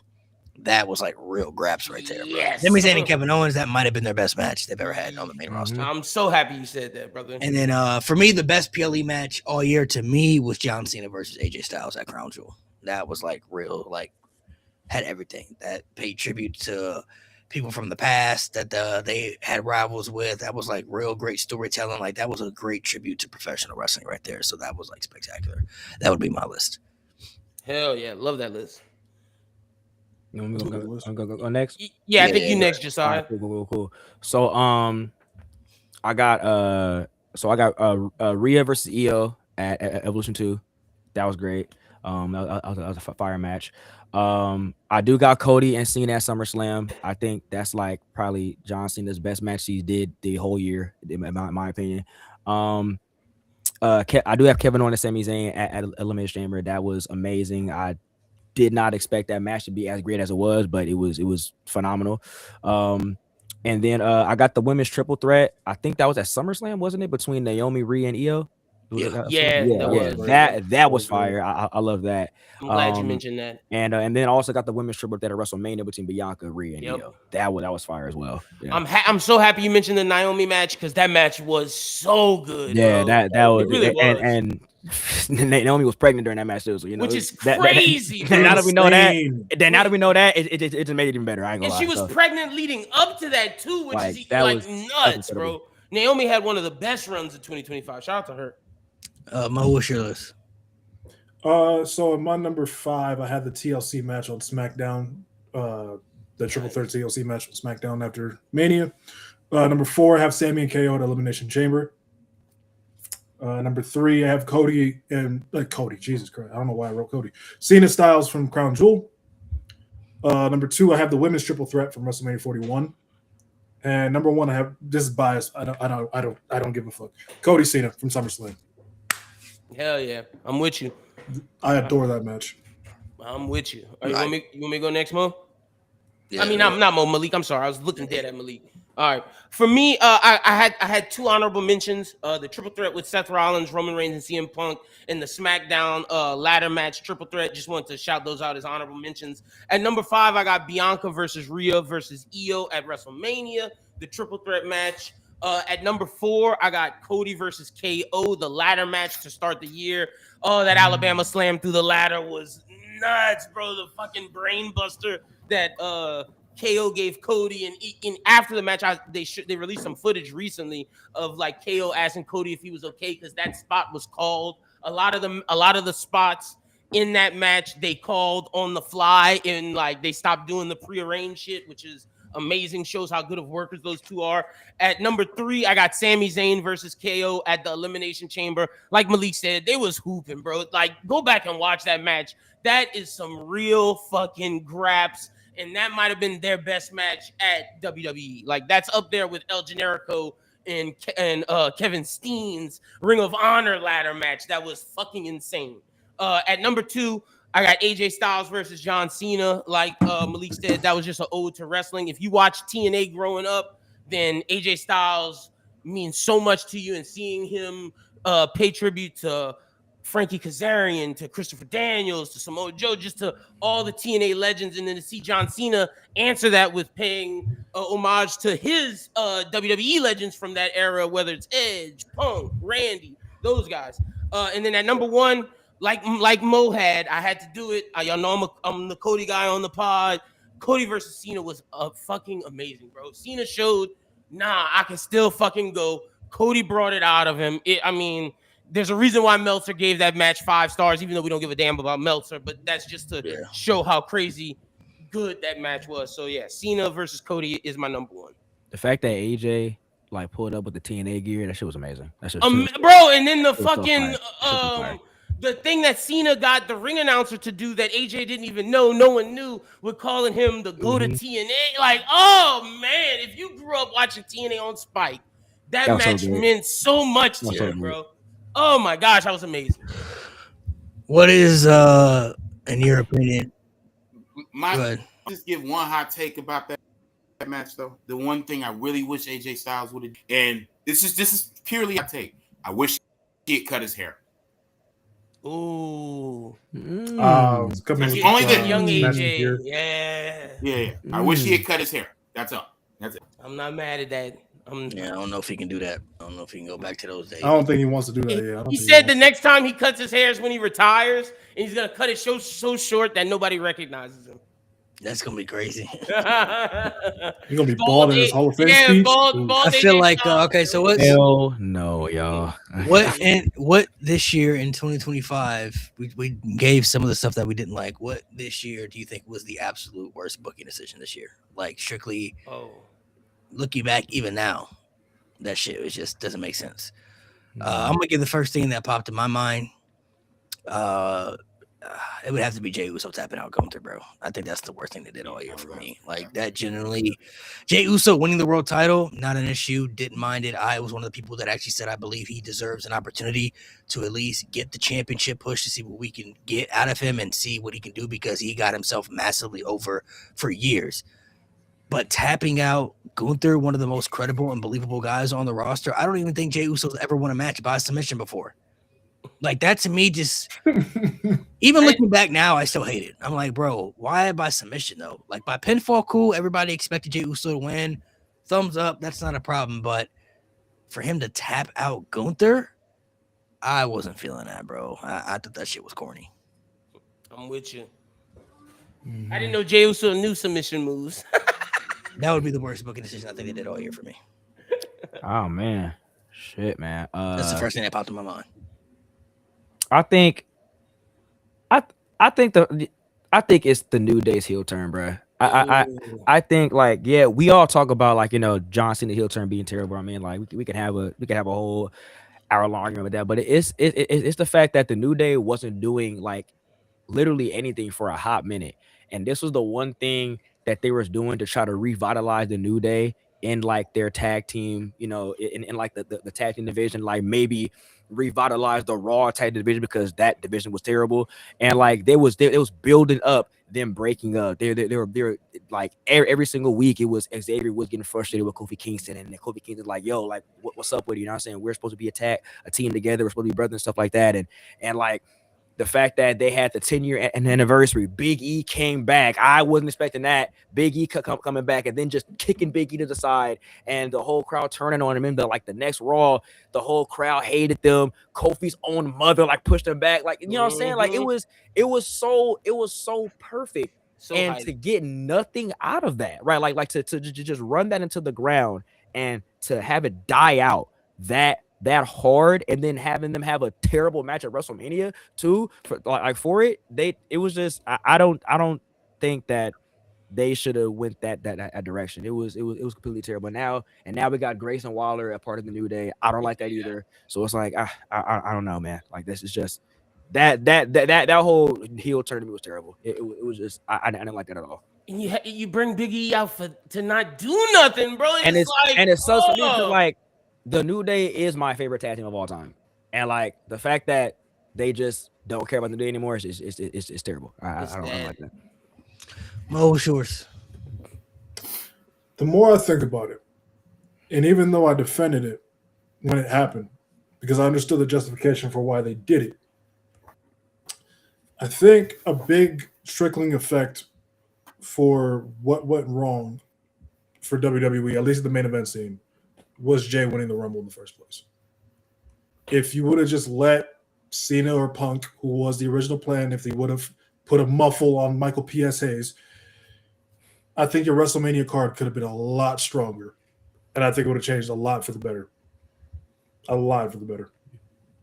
All right, hell yeah. Lynn, what you got? All right, I'm not going to say none of what y'all said, but I definitely agree with you, Malik, and I definitely agree with you, Josiah. Like, both y'all's answers are two of the things that popped into my mind, so I had to think of something else. And you know where I'm going? I'm about to shit on Dwayne. Dwayne, baby! The Rock, how you gonna insert yourself into Cena's retirement tour and heel turn and say, I'm gonna sell your soul to me and bring Travis Scott? Y'all do this whole Elimination Chamber shit for y'all not to show up at Mania, to have Cody lose the title because of some Travis Scott bullshit. Where were you at, Dwayne? And now people in comments are saying, oh, Dwayne should have been the person to fight Cena. I saw that in your comments, Malik, on one of your videos when I went to comment. Dwayne should have been the person to fight Cena in his last match. I was like, what the fuck are y'all talking about? This guy couldn't even appear at Mania, and y'all want him to fight Cena for his last match? Y'all are absolutely absurd. Mind you, he came back at Bad Blood.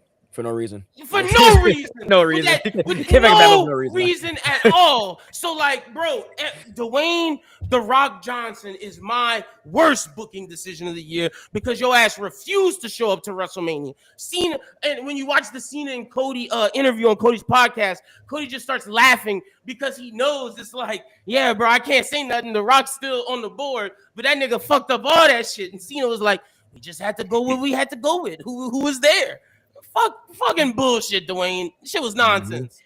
These comments are killing me today. It's so hard to Holy defend. shit. It's like it's crazy about it is like I like The Rock, bro. Like he's one of my favorite superstars ever.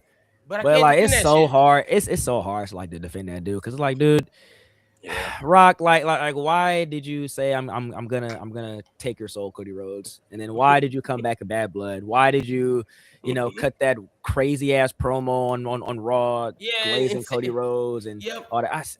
Glazing Roman. Then why'd you come back to Raw with the Rock's People's Champion belt and like Cody Rhodes? Me and you we're gonna do this in the future, and I'm gonna get that belt. Like what, nigga? What are you? He had no direction for. There was a video I saw on YouTube last week, I believe it was, where they talked about how like the final boss character completely lost his footing after Mania. There was no actual direction since then. Because he didn't want to be a heel, Mo. That's the problem. Dude legit wanted to be a babyface because let's go back. Black Adam fails. Due to Black Adam failing in the box office, The Rock said, I need to redeem myself. I need to get love again. So I'm gonna go to WWE and be the babyface and fight Roman Reigns to where should I sit? At the front of the table, in the back of the table? Ooh, I'll sit at the head of the table. And he wanted that love because he got so much hate for Black Adam. And then when the crowd chose Cody Rhodes, that nigga didn't know what to do with himself. But it turns out people love the final boss. So he was like, yeah, I'm gonna ride that wave. I'm gonna ride the final boss. Turns out Hollywood comes along. He gets the fucking movie that he just drops with the Safdie brothers. He has a movie with Martin Scorsese that he's about to film. This nigga don't give a fuck about WWE no more. He only came back because Black Adam failed. Let's be honest, bro. That's the only reason he came back. It would have been great. It would have been great. I don't know if that's the only reason he came back, though. Well, most of it. It would have been great if he he's on the board. It would have been great if also on the board. That too. Yeah, man, fuck my view. I'm just saying, like, it would have been great if he leaned into the more like authoritative side of the final boss. Because like when we saw at WrestleMania, right? We saw at WrestleMania 40, it was the night one main event when he was like, fighting Cody and Seth, and we seen with Roman. He was like, yo, like there was a point in the match where Rock was like, you count me out, you're fired. Yes, like that type of character work. So funny. That I'm saying, like that type of That was character so work. funny. If he would like to lean more into that as like a heel, but like trying to directly sabotage Cody Rhodes in a way because he wants to take that away from him and bring the title back to the family. You are absolutely right. That would have been like a pretty good storyline to go off of. You know what I mean? Like that's exactly what he should have did. But because He just had no direction. he's so emotional, like he wants to be loved, bro. Like he can't. I don't think he can be a heel long. He doesn't want to be a heel for a long time. And like everything you said, like that video, I saw a video on TikTok of him telling the ref, "You count like you just said, you're fired." Like he should have leaned into that so much and like been like, "No, Triple H, you work for me. I run all this shit. I'm the final boss." But he didn't want to do that, bro. He didn't want to utilize that part of him. He wanted to be loved. That would have been so great. Like be the people's champ. That would have been so great if Triple H is the head creative, but then like Brock be like, no, bro, like I'll run TKO. I'm over you. Like that whole thing about like no, like this decision isn't going off the way you think it's gonna be. Ari Emanuel calls me, nigga. He don't call you. He calls me. Kind of like what was it? The WrestleMania 41 press conference where he slapped Cody and then they were in the back and he was like something like that. Yeah. He's like, man, you talk about my family, man. You better go handle it. I'm like, Triple H, you better handle that. Yes, bro. That was when he was at his best. Now That's think when I started already turning answered. on Rock, but he flipped it. I think I already answered, but just for the program's sake, the WrestleMania main event ending. Just as a whole, Rock or not, like this, as I said before, this is the main event of the biggest show of the year. This is the one match at WrestleMania you cannot afford to buck up. You know why? Because history. And look back on these things. We have these podcasts. We have these conversations. And you don't want to be on the bad side of those conversations. So I'll leave it at that. 100%. 100%. I think. All right, so these are all just assumptions that we're making. We really don't know what happened with the whole Rock Travis Scott fallout. Like, we don't really know what happened there. We know there was supposed to be some type of match with Travis Scott. We know that for sure. Then that fell out. We don't know what the Rock's involvement was going to be. We don't know if that was even supposed to be a thing after WrestleMania. That could have just been set up for him to show up at Elimination Chamber so that they could have a moment. Because that's what Cena said in the podcast. He said they wanted to create a moment. They did, yeah. For Elimination Chamber that would get the buzz.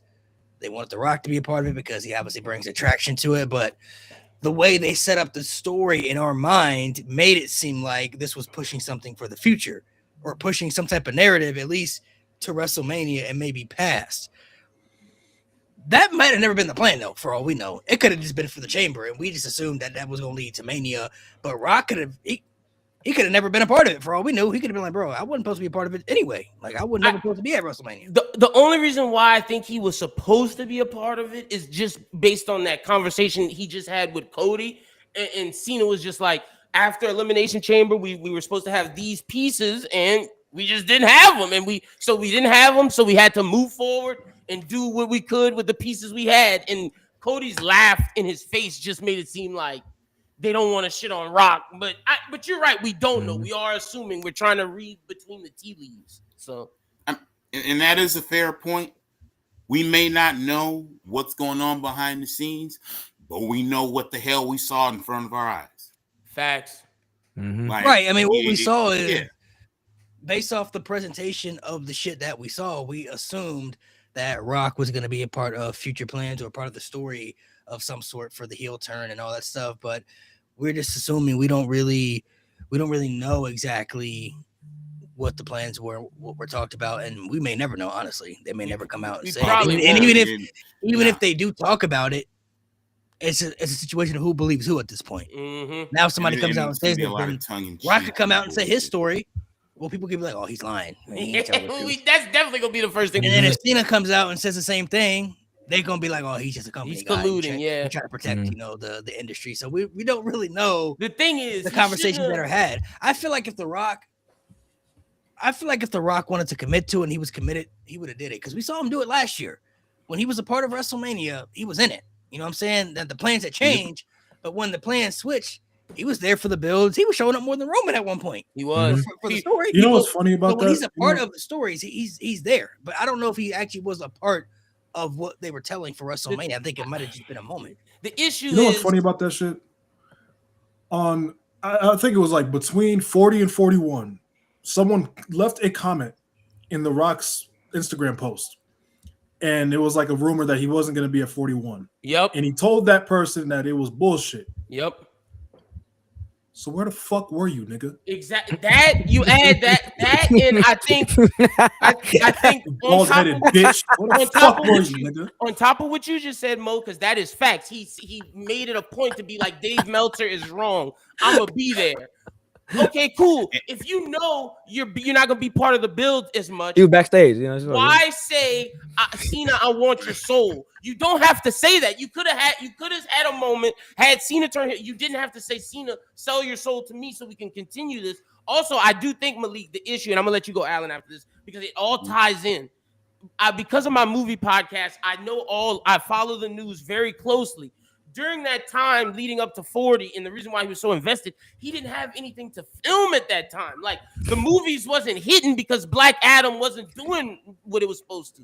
He gets Smashing Machine, and things are starting to turn. And then this year, he had to film not only Smashing Machine, but the Moana live action. And the Moana live action, I think, on top of him getting the Scorsese movie, is why he wasn't here as much, because he had to film shit. Right, you're right. I mean, if he's obviously gonna be a part of wrestling, he's gonna have to put the film stuff to the side. Yeah, he's not gonna be able to switch both. And we already knew Rock came out and said that he was in Hawaii. He was at home watching the show. But like I said, for all we know, there might not have been any plans for him to be a part of it at WrestleMania. Like they literally could have just called him and said, "Hey, we want you for the Chamber to help create this moment." Now he didn't need to be a part of it. Yeah, exactly. But they wanted the clicks and views, and they knew that would get the clicks and views. So the assumption is that what we saw is that we all assumed that The Rock was going to be a part of stuff moving forward. This is what we saw. So we're thinking that's what we're thinking. But in hindsight, I'm just saying that might have never been the case, though. That's all I'm saying. That might have never been the case. You right, If- and that's why he shouldn't have said "sell your soul." We could have had that. That one line is what changes everything, in my opinion.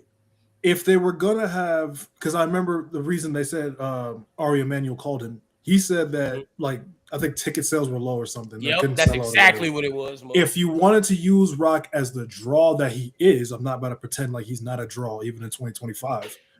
Just have him host the damn show. Just have him host Chamber. Yeah, but Done. they wanted the moment, though. That's what I'm saying. They wanted the. But you could have still had the moment as the host. Like At the end of the night. the Rock was the host of WrestleMania 27, and like he had a crazy moment in the main event against Cena. Cena. So it's like, But even then, Josiah, let's say That's one of the worst WrestleManias of all time. let's say no, I mean, say, yeah, but I To just be fair. to the point. And one Let's of the say worst you- booking decisions. I get what- you I don't get his even point, though. you don't even have to make him the host. You could have him involved. Just don't have him say the soul thing. The soul Don't, thing is don't have what him make makes you. storylines. Yeah, that's what makes us think you're gonna be a part of it. Like, Well, to Like- go to it though, he wanted Cody's soul. yeah, Cody obviously wouldn't do it. Mhm. That's Maybe what the it should plan have. was maybe the plan was that maybe Rock always knew, like, I knew you wasn't gonna sell your soul. We just trapped you. You feel me? We just set it up so we Mhm. could do this. But So then he when jumped Cena on turned, it. we all saw okay, Cena sold out to the Rock. You know, that's what we kind of thought in that moment Yeah. too. So I understand your interpretation of when he says sell your soul. You're involved. Somebody I got to got- sell out here. I gotta go pretty soon, but I'm gonna say this. I'm gonna lay it all out there. This whole thing was bullshit. It shouldn't have happened the way it happened. We as wrestling fans are owed an apology. If you don't agree with this, don't boo me. You should be booing yourselves. That's Straight up. Yeah, I feel like I need to hop off whenever you. Elite leg. that meme, it's like, Shit, fuck me for it. Alan, if you gotta hop off, you can hop off whenever you want to. all right, bro. I gotta hop off. yeah. I'll talk to y'all later. 100%, though. Yeah, Take it easy, Alan. Good seeing you, bro.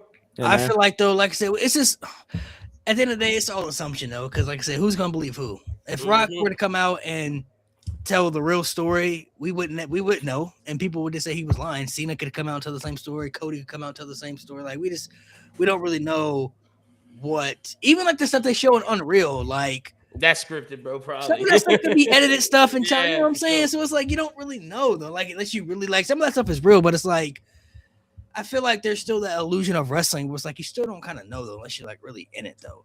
Like and that's what makes wrestling so unique. It's like it's always a big what if. It's not like movies, you know what I mean? But Where it's like, that's the thing about the what if factor is like maybe in Unreal on Unreal maybe it's real, maybe it's not, but it's just like us as wrestling fans creating our own like headcanon and creating our own things or create our own conspiracy theories.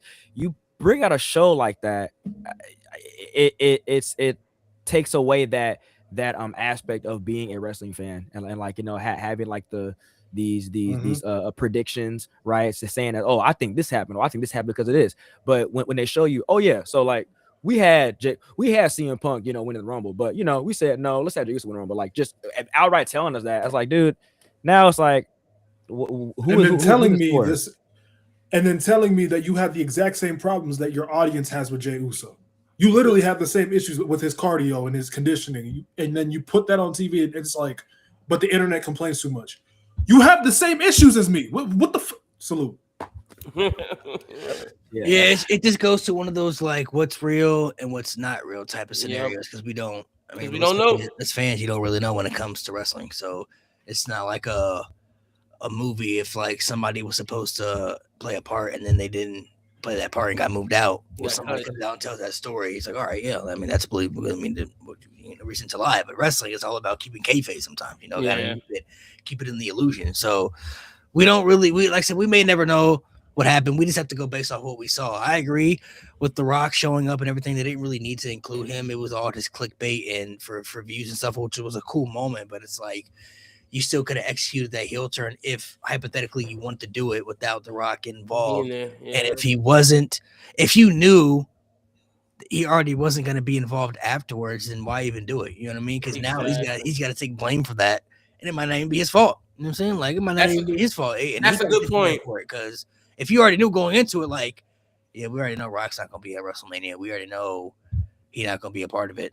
but we're still gonna make him a part of it. Now he's gonna face the backlash for it because you just assuming we're all assuming that he's gonna be a part of it. You know? Yeah, I didn't think about it from that perspective of if Triple H knew before the moment that Rock wasn't gonna be involved, but you still did it. Well, then yeah, at that point I'm with Josiah and it's fuck Triple H like 100%. Yeah, It depends on it. 100% depends on what each person knew exactly. Oh, also Malik, I don't know if you saw we got a super chat.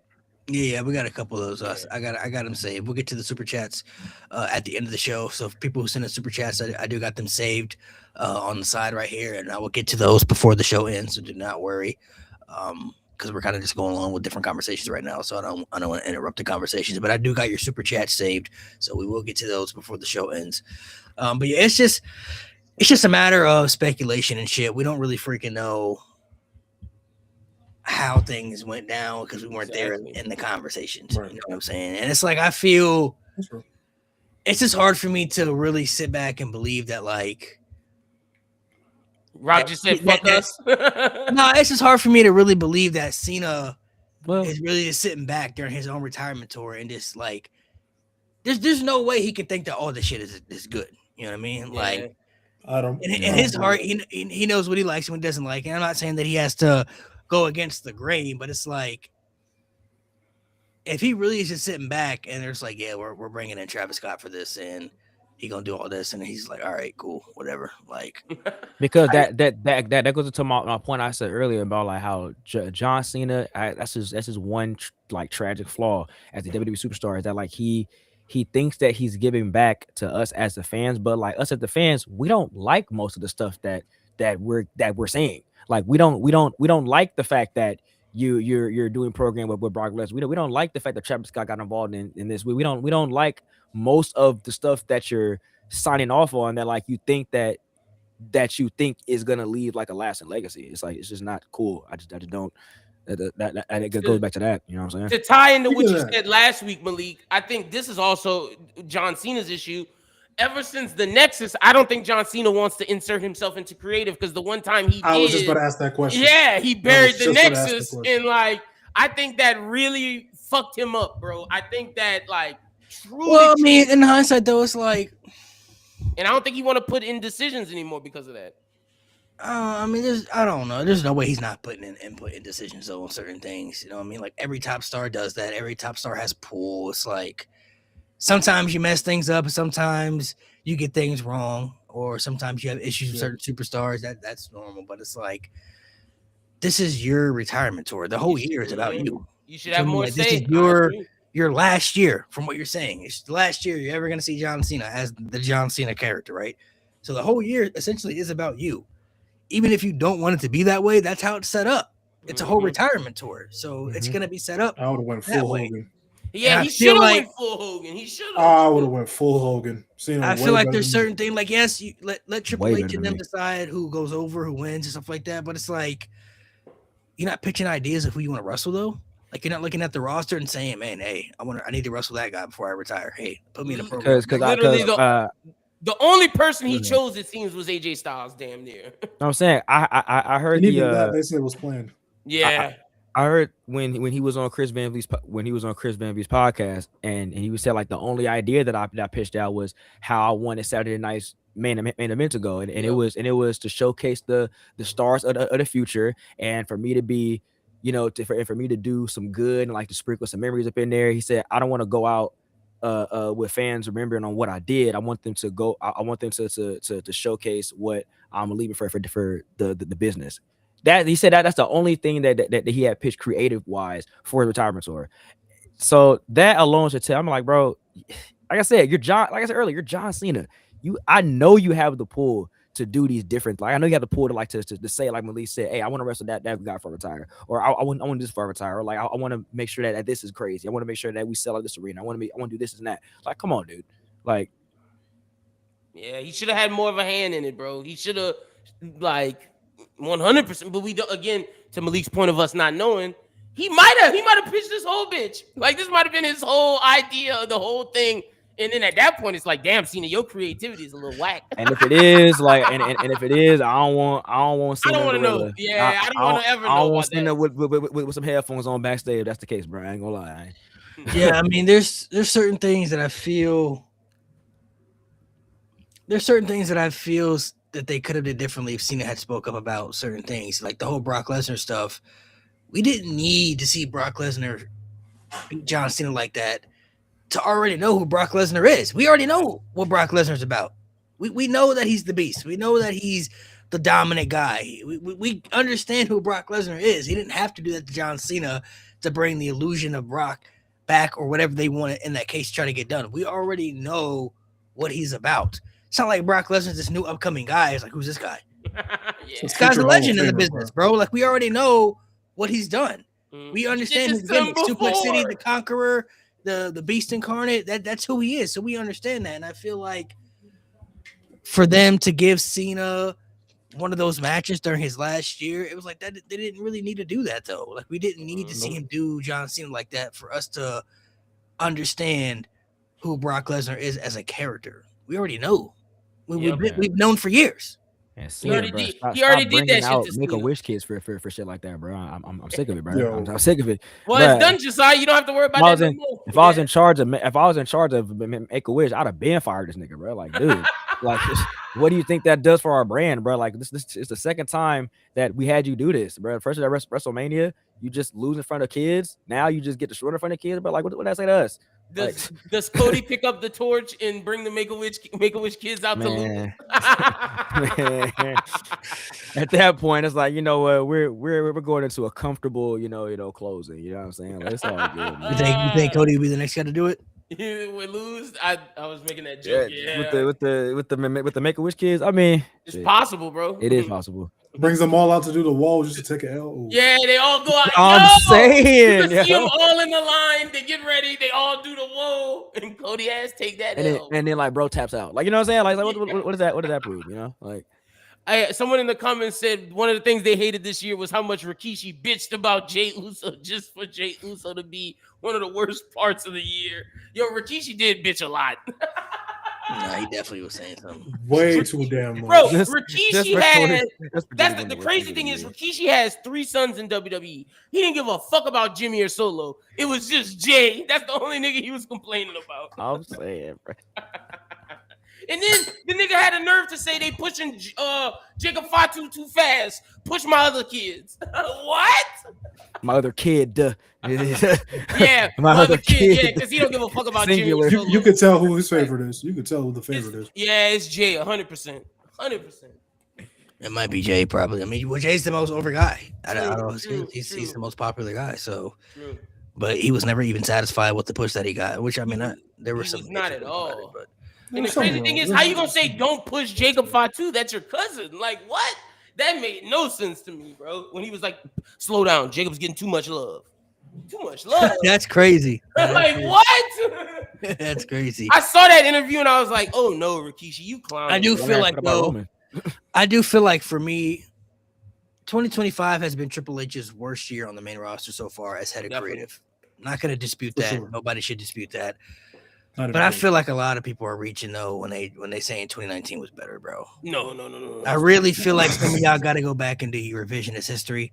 I think some of y'all really have to go back and watch or go back and look at the stuff that happened in 2019. 2025 wasn't the best year, Vince was wild. but 2019 was like, that's like tier bottom, like top 3 worst years the company's ever had, bro. All you gotta do is send that picture. Like you they were put- blatantly doing things that made you question, like, it kind of felt they were purposely doing things on purpose to make Keith it worse. Bearcat Lee. That's how I bro. felt. Like, if you look at 2019, the That was trajectory. 2019? Yeah, I'm 100%. I'm pretty sure. I'm No, gonna that go was check I that. thought- I thought like that was 2021. Oh, yeah, okay. yeah. That's Okay. 21. That's 21. Okay, bad. But still, 2019, you had. So, if you look at the trajectory of superstars, Bobby Roode became an afterthought. Chad Gable was Shorty G. You had Shinsuke Nakamura fall down. They refused to submit Samoa Joe as one of their top main eventers by not putting the title on him, even though he fought for the title 4 times that year and didn't win it. Or the year previous, and they still didn't want to put the championship on him for some reason. Seth versus Braun Baron Strowman became Corbin. an afterthought when he could have been cemented as one of the top guys. Rusev Day was one of the most over gimmicks. They didn't they chose not to utilize that for some reason. The tag team division was bad, bro. Revival was one of the best tag teams they had in the division. And the biggest thing they did that year is when these niggas were It's standing in cream. the bathroom shaving each other's backs with cream, bro. Yes. That's the most diddiest thing that I've ever seen WWE do in quite some time, where you have one of the best teams ever shaving each other's backs, literally in towels in the bathroom, bro, for no apparent reason whatsoever. That's why they left so fast. Becky Lynch and Seth Rollins became top champions at Mhm. WrestleMania, and the first feud they go into is with Baron Baron Corbin Corbin. and Lacey Evans, bro. Yep. Becky Lynch was fighting Lacey Evans in world Fair. title matches. Don't defend that, No, Josiah. no. I'm hearing him out. I'm gonna hear him No. out. I'm talking about the Becky Lynch thing. To be fair, who did they build on Monday Night Raw for Becky Lynch to face? No. That is a part of the problem, but good point. You know, Yeah, that's so what I mean, There's nobody. Lacey you know, Evans wasn't good. she was shit. But I'm just saying, like, you know, who was the better alternative? Like she wasn't good. Good You know what I mean? point. Like I'll give you that. And then, oh wait, the That was Kofi like- that was Kingston like- losing that his was like title the- to Brock happened that year too. in like 6 Becky, seconds. like Lacey Evans wasn't. She wasn't main event caliber. Same with Baron Corbin. Bruh, Baron Corbin let wasn't me- trash, but like they had Baron Corbin retire Kurt Angle. Yep. It should have been John Cena, and then you had Baron Corbin go fight for the world title when everybody knew he wasn't. He's not winning the world championship. Not the Universal Championship. Like that wasn't. Why was Corbin wearing a suit? I hated that, bro. I ain't gonna lie. Constable Corbin, like Mhm. Constable they Corbin. literally didn't know what to do in those directions. They gave the Money in the Bank to Brock Bro, I was Lesnar. about to say Brock Lesnar. They gave Money in the Bank to Brock Lesnar when in a match he wasn't in, just for him to cash in on Seth to retell a storyline that they already that they told. already told Yep. going into SummerSlam. The whole story, Mind y'all, the whole both story. these reigns was ended by the same guy. Facts. Oh my gosh. Both of these reigns was ended by the same motherfucker. That's crazy. Then you had Hey, also You I had, started you defending had, you them. had Seth Rollins and Brock going into SummerSlam, which the match at SummerSlam was good. They had a good That was match at great. SummerSlam. Yeah. But the whole story going into SummerSlam was, can Brock Lesnar get defeated by Seth Rollins? Can Seth Rollins slay the beast Brock Lesnar? We already saw him do that though at WrestleMania. He already beat Brock Lesnar. So why are we and telling they the had story Seth moving like like it a never happened bitch. before? They just retold Yep. the whole story like it didn't even happen. And then of course you had Goldberg versus The Undertaker, which like one of the Horrible. top 5 worst matches you could ever watch for some reason. Horrible. You had Brock Lesnar squash Kofi Kingston in a matter of seconds just so they could do Brock Lesnar versus Cain Velasquez in Saudi Arabia for the Yep. WWE Championship. And then Cain Velasquez never came back to WWE after that again, might I add you. You had The Fiend versus Seth Rollins Hell in a Cell match. A Hell in a Cell ended in a DQ, bro. Yeah, How do you Tyson have a Hell in Fury- a Cell ended in It a was DQ? referee stoppage, actually, but you know. Yeah, Tyson Fury versus Braun Strowman. That doesn't make any sense, bro. We literally Sorry, I hate you. did we not see Ooh, I hate you. did we not see Mick Foley almost die in a Hell in a Yep. Cell match? That's a fact. Like literally almost die inside of a Hell in a Cell. And that match continued to the end. That's a fact. And Seth Rollins and The Fiend has to end to a referee stoppage. Absurd. That's what they do. Absurd. Because of a sledgehammer. This was also the year that they buried Dean Ambrose and John Moxley went crazy. Yep. Well, Dean Ambrose was out of WWE at the time, yeah. So he Yeah. left that year. He was out of Um, there. But before that year, Oh, the dog food. Roman ate the dog food from Corbin this year. Roman Reigns getting dog food dumped on him and shit, losing pay-per-view matches to Shane McMahon and Eric Rowan and King Corbin. Shane bro. McMahon. Oh, Shane was the McMahon in most 2019. insufferable- Bro, Shane McMahon was authority running figure around like ever. Pac in 2019, bro. Shane McMahon He with was the the best most- in the world, with the whole best in the world gimmick in 2019 was like real. He was the most insufferable authority figure since Mike Adamle, and it wasn't even Mike Adamle's fault. And this was the year that Seth Rollins tweeted. He was worse. I don't think he was worse than Mike Adamle, bro. Mike Adamle was pretty bad. Mike, here's the thing: Shane was fully coherent. Mike Adamle had CTE. Mike Adamle was terrible, bro. Mike Adamle was real bad, bro. You couldn't pronounce niggas' names on TV. Jeff Hardy, Jeff Harvey, Jesus. Jess Harvey. Oh my god. the Bobby Lashley and Lana Mike Adamle. storyline, bro. Yeah, Rusev lost his wife. He got cucked out. Yep, that's a fact. Like they did Bro, that. it went from that shit Mike, was petty, Mike and bro. Maria. That's the crazy thing. The story went from Mike and Maria turning into Lashley and Lana. And They then literally just transitioned. And they the try to story. add Liv to it. I was about like- to say, and it ends with Liv Morgan stealing all they bitches. That was the main event of the last Raw of the year too. That was the last thing we Oh, saw. Liv Morgan comes out and talks about she want Lana and stuff. Yeah, I'm I want That's you, the last Lana. thing we What is, saw. what is this stuff, bro? Like, this is crazy. Why didn't they continue that, bro? Like I want to see that. No, thank you. That shit was Liv crazy. came out, bro. Lil Boy came out looking good, saying I want to Lana. Like damn. That was Liv mad Morgan- petty. Liv That was Morgan mad came petty. out and WWE. said- Though. She It was did like look it was good. like they knew Rusev was leaving. And it was they like, were we're gonna crushing cuck you and out. him and Lana bro. was splitting up, bro. They was like they did that shit on purpose. Vince was wrong for that. Not only is Bobby Lashley gonna take your bitch, but then Liv Morgan gonna take your bitch after. Well, this was the same event that said nigga on TV. So Yeah, it is. Facts. to a black dude. Yep. So, you know.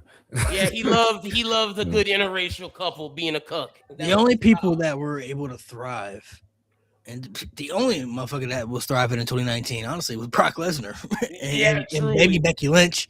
Probably the only two. Everybody, even Seth Rollins, who had one of the top years where he was getting put in prominent positions, he even suffered, bro, in that spot. And Becky Lynch only thrived because the people put her like, you know, like Becky Lynch earned that, you know what I'm saying? Like she took that spot. Like they didn't give her Yeah. that. She straight up took it and they had no choice.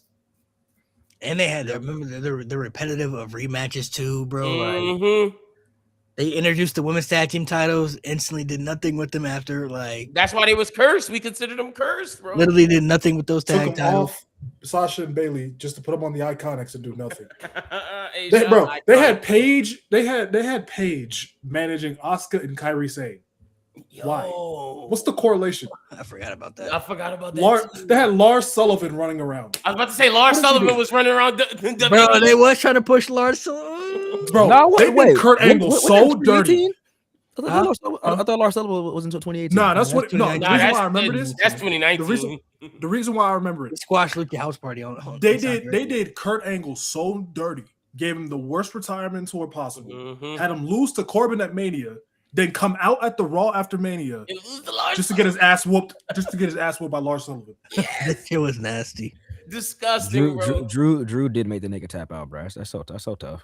That's To so the tough. ankle lock, bro. I'll never forget for what they did to Kurt. I'll never They forget. made that nigga tap out. Hey, that's so tough. Alex Cortez is right. The only thing that kept me watching WWE in 2019 was Adam Cole and NXT, baby. They were cooking. Yeah, NXT was backpack. I feel like in That's the only- 2020, in 2025, was it perfect? No, but Fuck no. this year in 2025, you're not gonna find a match that was as bad as Goldberg versus The Undertaker, No, as yeah. bad as Fiend No. Rollins Hell in a Cell. Lars Sullivan, Kurt There's not a Angle. storyline that happened this year to me that was as cringy as Bobby Lashley versus and Lana. To be fair, Here this nigga go. what did you expect Here's- out of Undertaker and Goldberg? Not I to mean, nothing. not to be that disastrous. It Not shouldn't for them even to been damn there. near die. Not for them Yeah. to almost die. Because Goldberg's already shit in the ring anyway, right? You know what I'm saying? Yeah. And Taker, he's like a 70-year-old handicapped man. So like, you know what I mean? So it's like Then why book it? also, Yeah, Why then don't book book it that together? shit. Then why Yeah. book Yeah. it? Then why? Yeah. book it? Also, 2019 good had a retirement tour, and that Okay. retirement tour was way worse than Cena. You are, especially after you saw DX versus Brothers of Destruction. Why even book it? Yeah, shouldn't have. Why even put it together?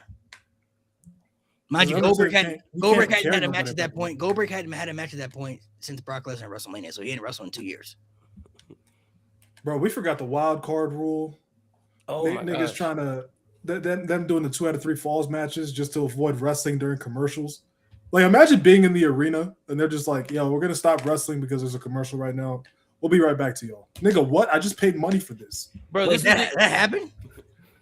Yeah, they were literally. That's why they're doing the 2 out of 3 falls. 2 out of 3 falls matches for no reason. I don't Because remember they- that, bro. Hold on, they stopped matches during commercial breaks.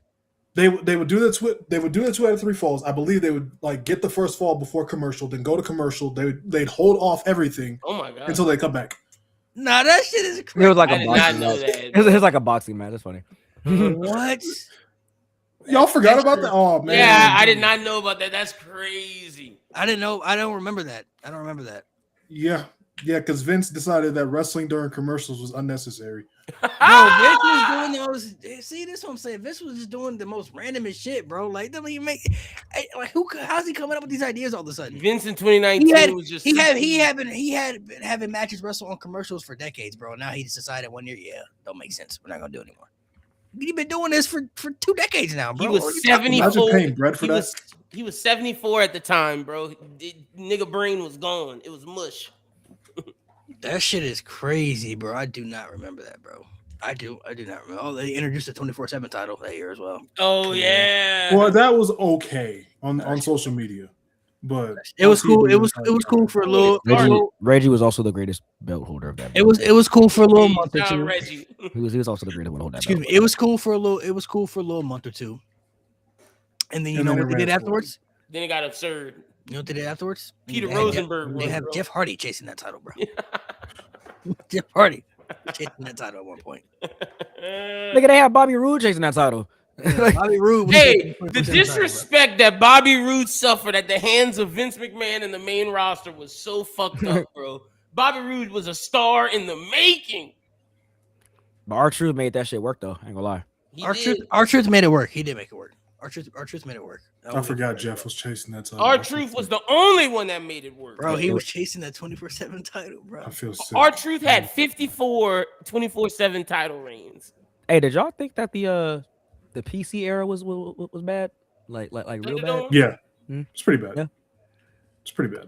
I hardly remember anything that was of relevance No, in that I era. would say none of them was. It wasn't too bad for me I because just remember they Bloodline. tried to make some things creative. They did. for Well, that. Thunderdome was better, but when it was None of just them straight better, PC, but like the PC, but like no, nobody in. Oh yeah, that was bad. That was bad. that was that was oof. I That blocked was- that out my mind. like that whatchamacallit, that match that Braun Strowman had with Bray Wyatt, that swamp shit match or Swamp match? whatever. Oh my Yeah. gosh. that was okay, but it wasn't as great as like the Boneyard match and the Firefly Funhouse and stuff like that. Like those were a lot better. I hated that shit. What, Swamp the Firefly match Funhouse was- match? No, I love that. I hated the swamp fight. Oh yeah. Hated the swamp fight. I didn't hate it, but it was kind of Jesus like Christ. I wasn't feeling it either. Though. I'm like, I mean, I guess it's there. It happened. Did we even get a real winner? Yeah, it was Braun Strowman. Yeah, wasn't bro. The Yeah. Fiend, you know? Oh yeah, Strowman because won? because the No, Fiend it was was the Fiend. underneath the water. I remember that. Yeah, he took Braun Strowman underneath the water. Yeah, and yeah, and then I remember Alexa Bliss was involved in that shit too. Y'all got me looking up the 24/7 title reigns. For a month, it was just R-Truth, Elias, and Jinder Mahal tossing it back to each other, bro. That's disgusting. Nah, it was at one point. I think what's that dude? Drake Maverick, I think his name was, bro. Yeah. I see it, yeah, him and R-Truth, He had yep. held the belt. I remember when he was at the he was at his wedding, and R-Truth got him, bro, for the belt. You think it was walking down the Nigga aisle. kept talking Hey, about and let trying me- to consummate the marriage. Like, And let me nigga, add, don't let just- me down the add to that, aisle. Josiah. Right after Drake Maverick beats R-Truth again, he loses to Pat Patterson. Huh? God, he lost That to nigga- Pat Patterson. That nigga lost to Pat Patterson right after he got it back from R-Truth. Oh wait, he passed Bruh. away the year after. Oh my I God. remember- Yo, Your chat just brought up something crazy, bro. Nigga, the Miz getting attacked by zombies in the and what was that at the that was 2021. Yeah. yeah. Oh my Backlash. Wait, yeah. remember the eye for an eye match Vince was at the completely Horror Show gone. Extreme Rules? He was completely gone. It was over with. And niggas want Vince back. I'm Yeah. so sure. Keep that, The dog. eye for an eye match, bro. I'm so sure. Bro, it was a fucking ping pong ball. Hashtag keep Vince at home, nigga. You can hear that shit go. Oh my god, I totally forgot nigga- about this the Eye Horror Show for Extreme an Rules eye, match. bro. Bro, this Oh, nigga God. Seth started throwing up, bro. I'm like, The there's no. Horror You Show did Extreme this. Rules. Why are you throwing up? That's like murder somebody and throwing up, bro. Like what? Like Oh my Like, you God. did it. you did this. Like what are you talking about? Like Eye for an eye match was nasty work. Miz and Shane were the tag team champions for 19 too. Yeah, I Oh, remember gross. that. They were See, the tag that team- part I Oh, yeah, did. Shane was hate. running around I like didn't Pac, hate. man. It just kept going on, and then Shane kept They getting turned worse Miz. and They worse. turned Miz into a face, and I wasn't feeling that, bro. And then Bro, when Miz lost twice, he lost back to back. Miz is someone that just doesn't work as a babyface, bro. And then Mrs. Pops got in the ring. Yeah. That was a great meme With for a the minute. fizz. That was a Bro great was meme for like- a little minute. with the fist, bro. That shit was Yeah, terrible. I'm about to find a picture of that. That shit was terrible. Yeah, I remember that match between Rey Mysterio and Samoa Joe at WrestleMania. Yeah, it was like 1 minute. 30 seconds. Yeah, 1 that was minute. Yeah, she was disgusting. like 30 And then they did it again at Money in the Bank. Mrs. Another 1 minute match. Dad, bro. Yeah, bro. that nigga he did not want no smoke, bro. Oh, bro, he looks so scared, bro. Wait, I'm gonna try to find Oh one. so I my can see his face. god. Look, wait, I'm gonna find. Freaking WrestleMania 35, man. Charlotte Flair and then Lacey Evans, bro. If they would have just cut the fat off that show, It was bad, bro. It was bad. If They were there shitting was about any that, if there was any WrestleMania that should have been 2 nights, it was that one. It was Yeah, that. if If it that was had 2 been a nights, I think two-night people show, would it'd have been a remember. lot better. It'd have been a lot better. Yeah, It was just so people would long, remember. bro. It was just so long. By the time Kofi Mania would have made it been night 1, by the way. So For sure. by the time that show ended, it was like, bro, it was like 2 a.m. Bro, he was so scared. Look at his face. He's like, I don't want to be here. He's never done this before. He's like, I've never done this. At least John Cena daddy had a little, a little swag with him. Mrs. Dad. Oh, Cena's dad nah. even punted Randy. that was so hilarious, bro. That was so hilarious. That was so hilarious. I'm so happy you reminded me. Just the Oh, hands man. like this, bro. Oh man, that was the funniest thing ever, bro. It's funny thing ever. It was funny thing ever. Yeah, that match was cool. It was just, Shane shouldn't have won. Hilarious. I Shane mean, was he running could at around least like won Pop. one match, but he won both of them. Like I said, he won both. He won both. Like, That's how I knew it was gonna be a problem with Shane, bro. Hey, look. Shane's last name will always be McMahon. So That's a fact. Hey, y'all know how do y'all remember That's why he the tore them justification? quads. Y'all remember the justification for why the wild card rule started? It What was. I remember this shit vividly, bro. It was like the Saturday before that Raw. Roman just tweets out of nowhere. He's like, "Oh, I'm pulling up to Raw to handle some business," and he had been moved to SmackDown at the time. He was like, "I'm pulling up to Raw to handle some business." I'm like, "Okay, so unless it's the Universal Championship, what other business do you have?" Nigga pulls up. His reasoning for pulling up was, these people want me here, so I'm gonna just be here. Nigga, what? No, they don't. First of all, second of all, that's crazy. no. What business is that? What? And all of a sudden, Brian pops up, and then Kofi pops up, and then Vince is just like, "All right, fuck it, we gonna have a wild card rule." Nigga, what? The brand split didn't mean shit in 2019. And at first, it was only supposed to be 3 people from each brand at a time, and then they just lost the plot. They just said, "Fuck it." The greatest Royal Rumble. Oh my god. Fucking 2018. 2018 Greatest Royal Rumble. Yeah. Hey, by the way, Braun Strowman's championship reign just passed Bruno Sammartino. Yo, I saw that. I saw that. Braun Strowman's better than Bruno Sammartino. That's so disgusting. Yep, he had like 2,800 and like I think 7. He's Well, passed more than Bruno's, that now. he's passed Bruno's reign, bro. Yep. The Dirty Dogs. Holy fuck, man. Dolph Ziggler Holy and Bobby Roode. Yeah, good old Dirty The Dogs, Dirty man. Dogs, man. Even though, yeah, that shit was. Wait, bad. wasn't Aiden English's tag team around at this time? The Vaudevillains? No. Yeah, the Vaudevillains. Oh my god, bruh. Freaking Rowan with the cage, bruh. The covered cage. I just The spider. It was a spider, wasn't it? Oh my Yeah, it was a big ass god. spider. Shit. They had no plans for that shit, bro. Oh shit, bro. This I forgot that was 2019. Oh no, he was Oh my Rusev's God. in 2019. Oh, he was just he had stopped wrestling, so the Vaudevillains and all that shit with Rusev was done. He was just commentating. My bad. Jesus Yeah, man. Christ. Yeah, it doesn't get worse than 2019. Holy shit. I think 2025 is more disappointing. But Yeah, it's 2019 sad. in high school. Because there's so much hype. Like 2025, we know that like there's talent. Like we know what you just did from 2023, 2024. Like how could you let us down like that? That's what 2025 is disappointment. Yeah, I will agree with that 1,000%. That this year definitely felt more lackluster and disappointing. Where it's like, Mhm. damn, you were expecting more. So I'm hoping 2026 we can expect more. I'm hoping we can get a lot more better things for 2026 because 2025 did not live up to the expectations that majority of us as wrestling fans, as WWE fans, wanted it to happen. So hopefully 2026 will turn out to be a lot better. And I got hope, man. The fact Melo going into 2026 is a U.S. champion. Let's fucking go, bro. Like that shit is hype. Finally.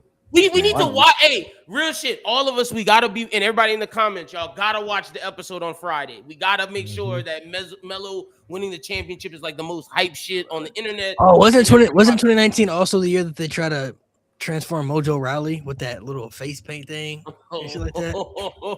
That was 2019, wasn't it? Hold on. Yep. Mojo Rawley was so generationally ass. Mojo Rowley. You remember Team Flavors, Team Hogan? Shout out to Ross on this ass. one. Calling Ricochet Captain North America with that outfit he had on. Captain North America. Jeff Hardy beat Karrion Kross on the debut on Raw. I remember that. Justified. When he brought back No More Words. Yep, Yeah, exactly. Roman Reigns Only was- justification you need. Yeah, you were right about that Mojo Rawley shit in 2019 because that's when he came up to the main roster and was partnering with Zack Ryder running around. That nigga was Hey, dope. when was Happy Corbin? 2020, 2021? 21, 22. 2021. Then they ended in a feud with Madcap Moss. Oh Yeah, my absolutely. god. Not even that, bro. He had a WrestleMania match against Drew McIntyre, bro. Out of all people, like, The first time the End of Days got kicked out of, too.